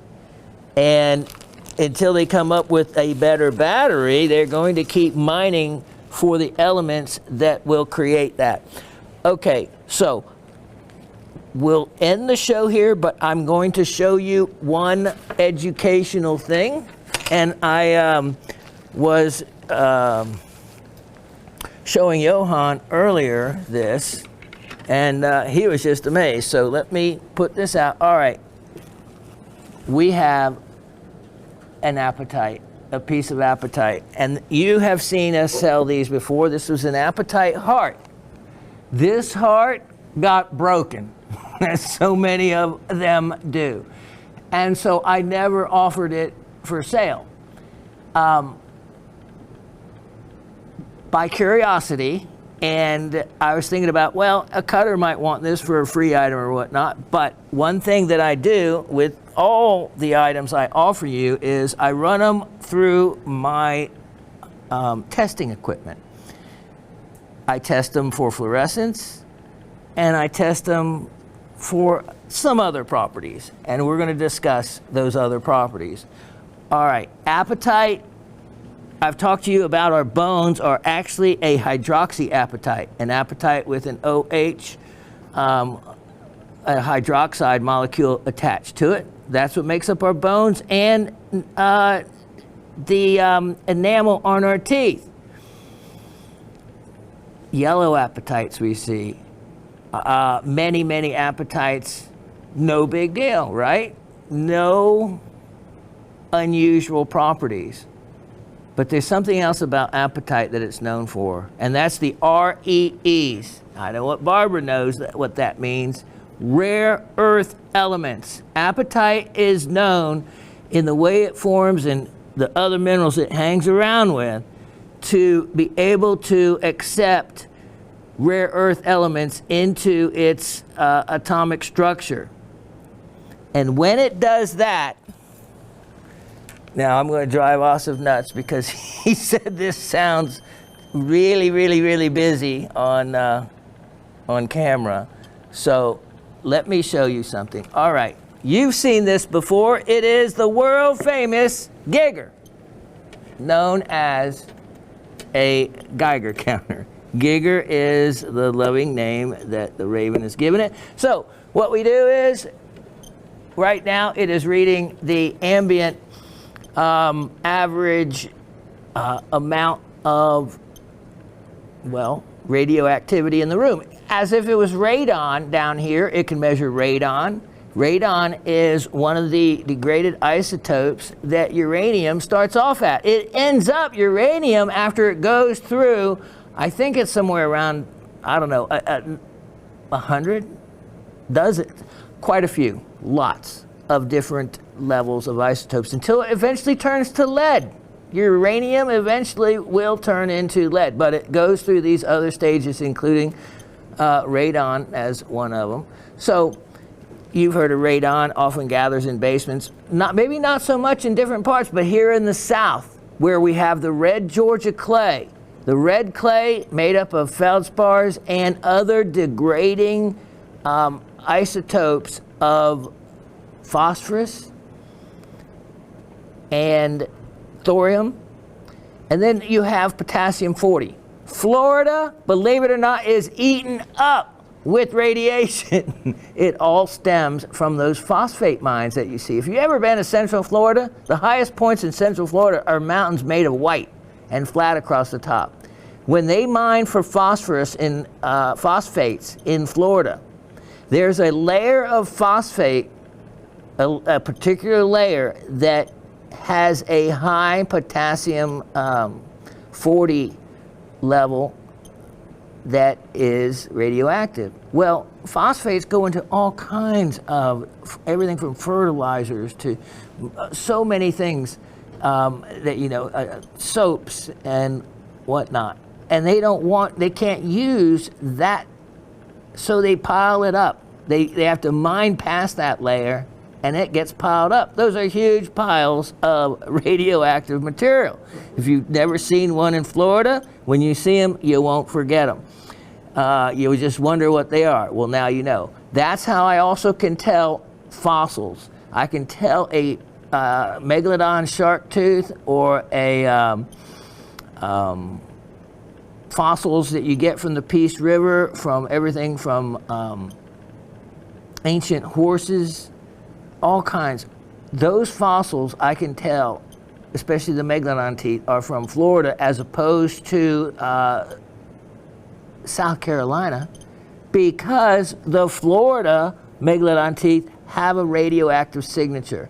All of it's in a safe range, so don't worry about your teeth or anything like that. It's of a safe range, but a Geiger counter will pick up the difference. And so I know then that it's not a South Carolina megalodon tooth, that it has to be from Florida, and most of the time really off of Sarasota and the Gulf Coast area or the Peace River area. Now, next, this is what can occur when you have a mineral that associates itself around other rare earth elements that can give it a radioactive signature. Something that no one talks about, not many people know, and you wouldn't know unless you have a very expensive one of these. All right, so here is your 3623. That's average. That's what it should be in any room. That's actually what it reads at my room at my house. 2623? It'll go in a range, yeah. So anywhere from 32 to 60. It's counting per minute and then it averages it. So anywhere in that range, it's what it would be most anywhere across the country is in a 25 to 50 to 60 count per minute. Let me show you this apatite that I just randomly decided to check for radiation.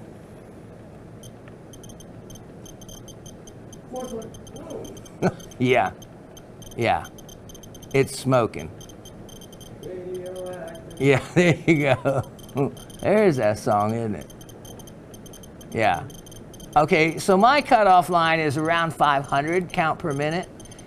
Is, still fine. This is still technically fine. You put on your hand? I was just going to say, if you carry this in your pocket, same pocket every day, for a period of a long time, you would eventually maybe have an issue. Look at this, over 700, you know. What kind of issue? It's, you'd get a suntan, put it that way, a suntan, right in one spot, where the sun doesn't shine. Like say you wore that as a necklace. Yeah, Cuticle yeah, that's what I was telling Johan. I said, you know, if you wore the necklace over your heart, I think eventually you'd have a broken heart and real. Come on, please. Come on, yeah, I know. But here's the thing, none of this gets to any of you, so I turn it around and see if it gives a little bit lower average reading on the other side. So what I'm thinking is that this darker area right there, that may be the area that it's pulling from for the higher reading. So it's actively diffusing radiation. It is actively releasing radiation right now, yes. So if we cracked it open. Right, and if we made it into dust, okay, that is how it's the most dangerous, is in a dust form. It can be used as a weapon.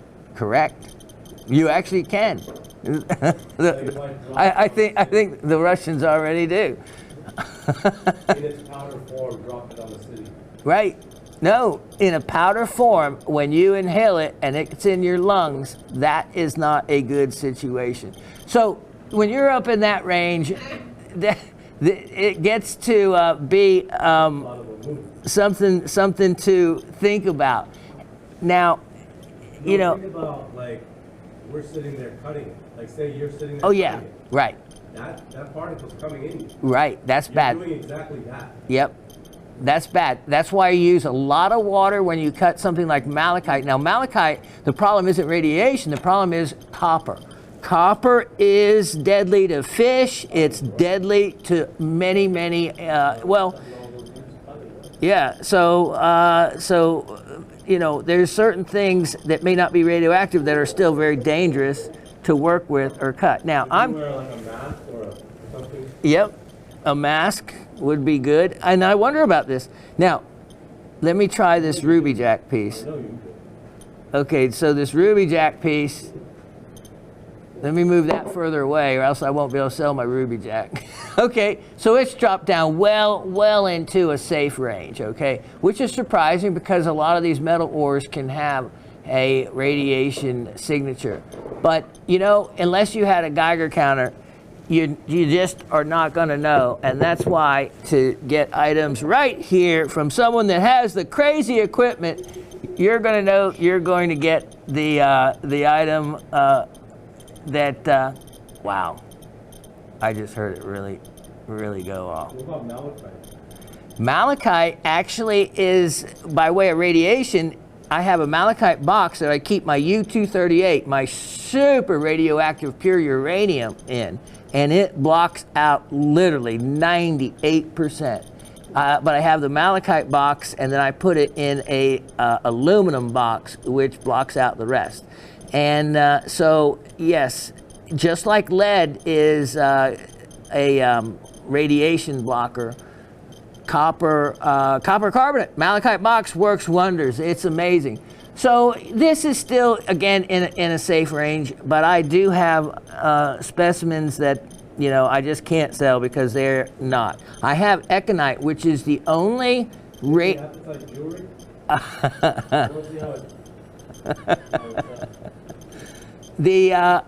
The other stone, because of the way it's found, that the most common gemstone that will have a radiation signature is green zircon, because it turned green because it was in a radioactive area to make it metamict. So when I have green zircon that needs a chip taken out of it, and I measured it yesterday, and it was in this same range. But I have econite, so I'll tell you my one story, and then we'll do trivia. So econite is a gemstone, basically. It's a wonderful, unusual green. It kind of looks like moldavite. It is the only true radioactive gemstone.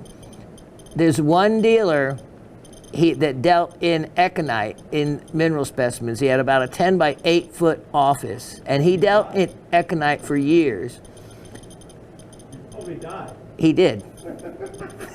Thank you for ruining my story and just ruining my whole climax to my story. You had a dealer. Yeah, yeah. There's only been one known person to die from econite, and it was the dealer that. Oh, my God. Yeah, it was.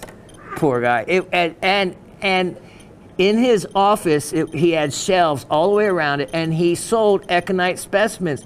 He was surrounded by radioactive mineral specimens. He should have known better. He knew better. He should have known better.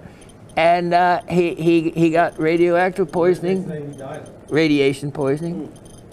It wasn't even cancer. It wasn't cancer. It was radiation poisoning. What? Yeah, he died.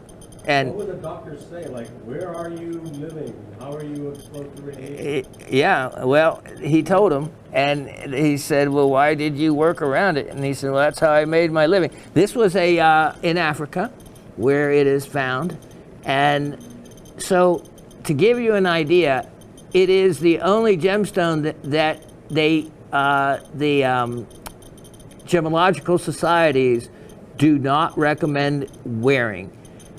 And you see how this reads 500, and the average, in the air, let's say, is 50. The econite gemstone would read around 6,000 counts per minute, 10 to 15 times this amount of radiation. Emitting that. Yeah, so if you wore it on your finger in a ring, you would have radiation burns in without a lot of time, and you'd end up probably losing your finger and getting bone cancer potentially as well. Who uses that? Who wears that? I have 3 econite stones. They are within my malachite box, within the other box. You should see my protection. Bring them in, I have. and we'll expose Dave to it. Yeah. You are. It'll burn his tumor. Heartless. It'll burn the tumor. Heartless. I did mention when I was doing the live shows that I didn't say why, because I didn't want to panic anybody, but I said if there are any responsible collectors out there that want a very rare gem that has a very unusual property, I never said the R word. I said call in and I'll tell you what the property is if you're interested, but you need to be a responsible collector. I didn't get a single call. Not a single person. They didn't even want to know what it was. They didn't even know what made it bad. Giving them a somewhat radioactive bomb. Pretty much. Yeah, so they're not for sale. They're just in my private collection now, and I wouldn't sell them if someone wanted them. But they are very rare, but I can't do anything with them. Think about it. Think about looping it. Think about putting it up to your eye and looping it, I don't know, maybe even make you bionic-eyed, or maybe make you... That's how you put it, and let us zoom in. Zoom into it. Right. So you can see in me wrapping up my serious story with a couple of clowns here that having the right equipment is everything to be able to determine the safety, because something that you may think is totally benign may not be. And it's all about minerals. It's all about the destruction of the earth when they discovered radioactivity and the minerals that can create it. And look where it can lead us to. But that is the world we live in. Minerals and elements are wonderful, great things to have, and they also are full of destructive forces. That's why the more you know about them, the better. Lead paint. Think about that now. Think about how many kids were hurt by eating lead paint when they had that. What about asbestos? Asbestos for insulation. They can't. You can't even buy or live in a building now unless that's been torn out, and most buildings are just torn down. And then that's an issue because of the asbestos dust.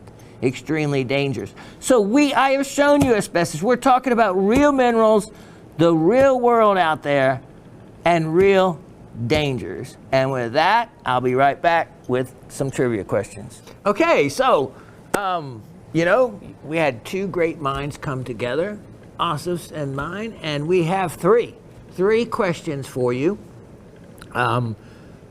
regarding things that were discussed in the show, talked about, referenced. You can take all the notes you want for the answers. You can watch the show as many times before the trivia, and that's why we break. We give you a moment to stop in case you want to watch the show again before the trivia questions come up, because once you hear the trivia, there's no rewinding it or going back and replaying it to hear the answers or anything like that. You can use your notes, though, and notes are very much encouraged. Again, like I always said, one of the things I learned from phonics, which I hear they're not even teaching that much anymore, but, it was on a new word, you had to say it, use it in a sentence, spell it,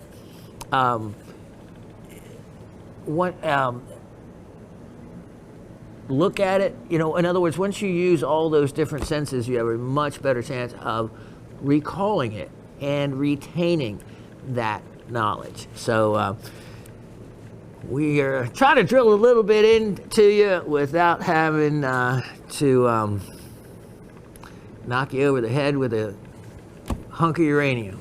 A little crazy today, but nothing that radioactive rocks won't do to you, right? All right, so ready, set? Here we go. Question number 1. Sphalerite's name was derived from the Greek word sphaleros, meaning treacherous. Why was it considered that? So let me repeat that. Sphalerite's name was derived from the Greek word sphaleros, meaning treacherous.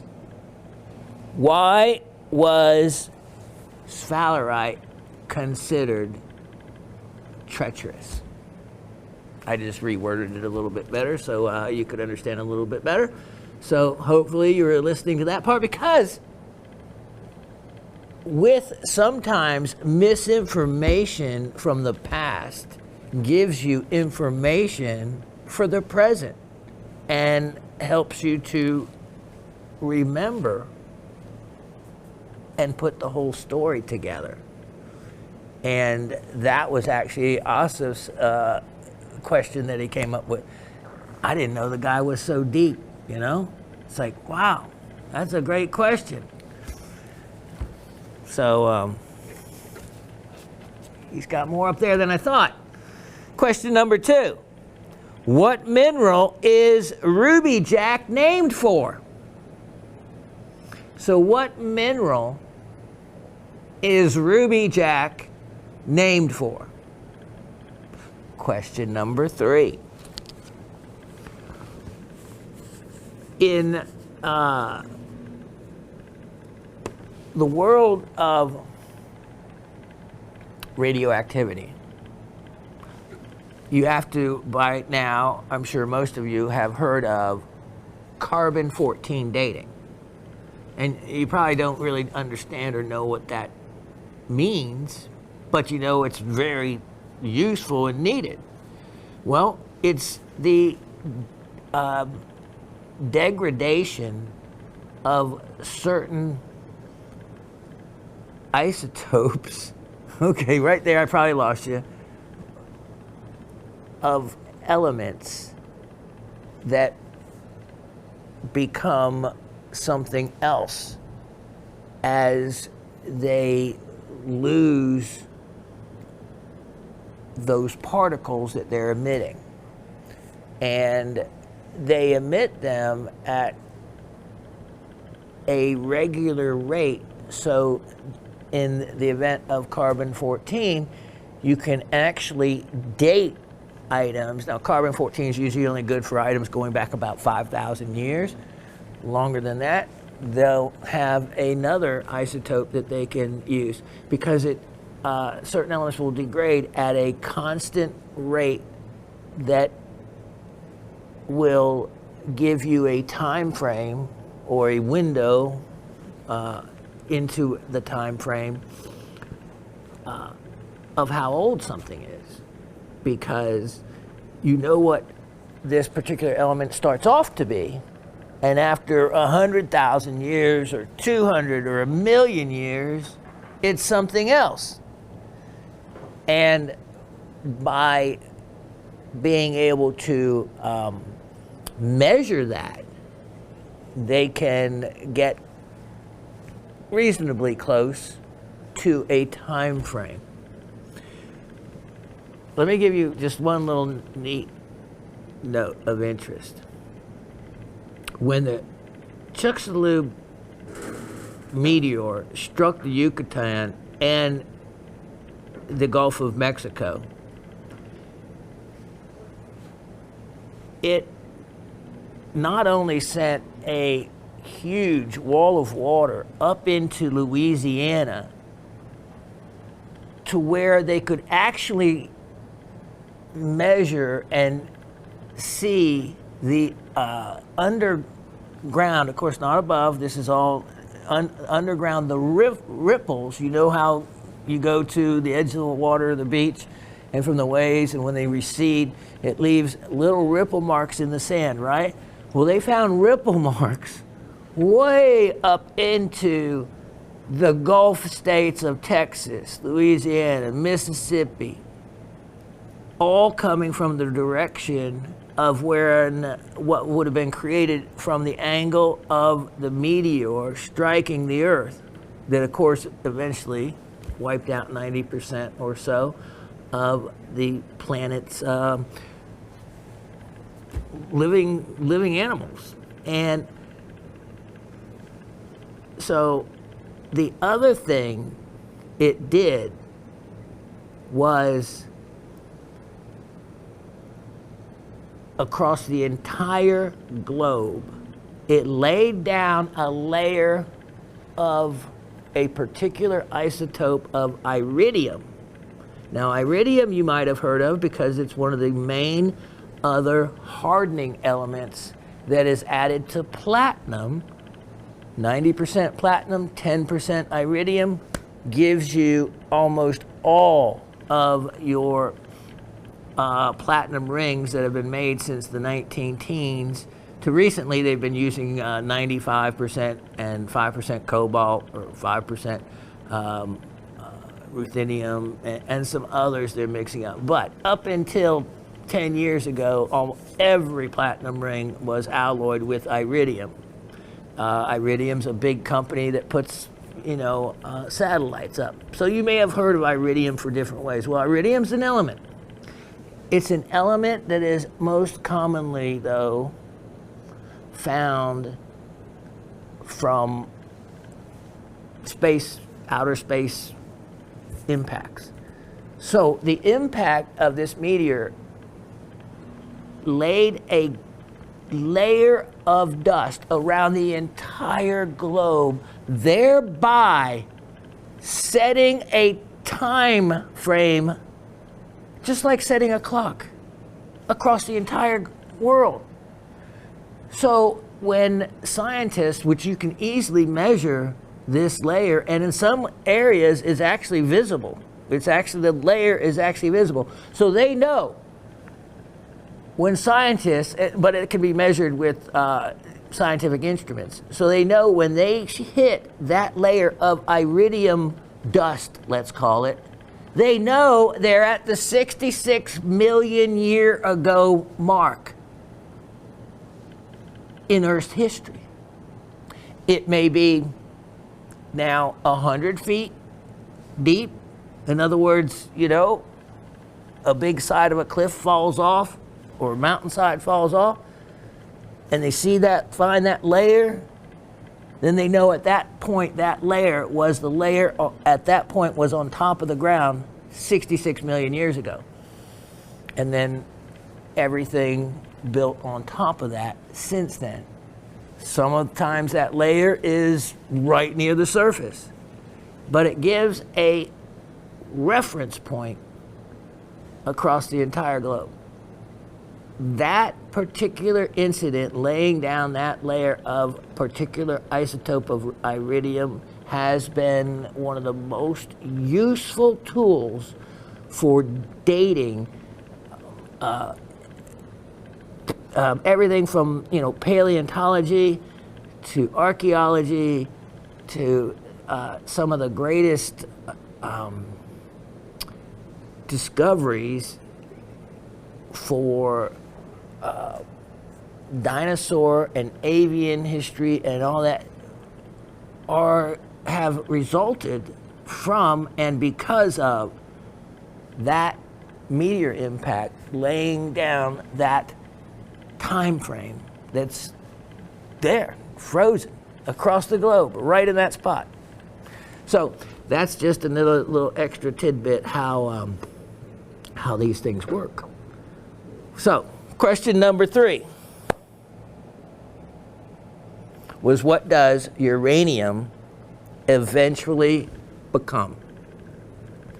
In other words, you have these radioactive elements that are ejecting these alpha, beta, gamma rays, and which are, well, we won't go into that, are different atomic particles. And once they release these different particles, the element changes into another element. And once that element's particles have been released, it will change into another isotope and onwards.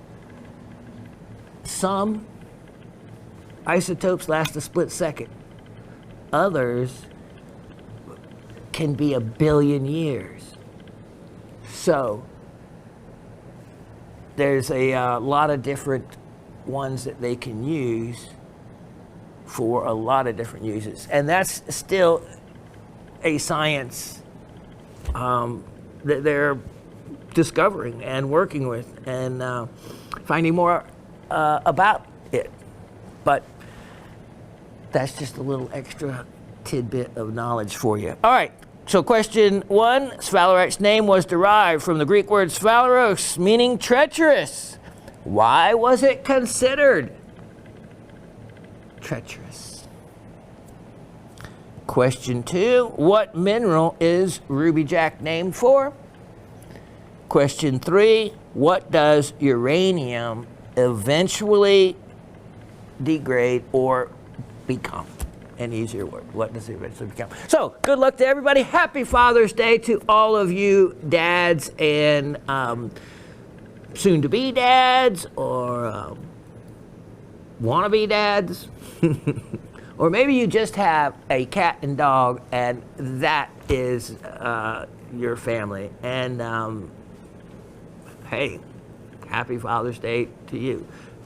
Pets need parenting also, especially those bad ones. So God bless all of you. From all of us here, we love you so much. We can't tell you how much we appreciate your support of this show and continued support. And all the purchases you can possibly make are well appreciated. And take advantage of a lot of those deals I offered today. You'll be thankful that you did. You'll be like me 20, 30 years from now, 10 years from now, 5 years from now, or tomorrow when you get your specimen and you look it up and you see one just like it is 10 times what you just paid for yours. That will make you feel good.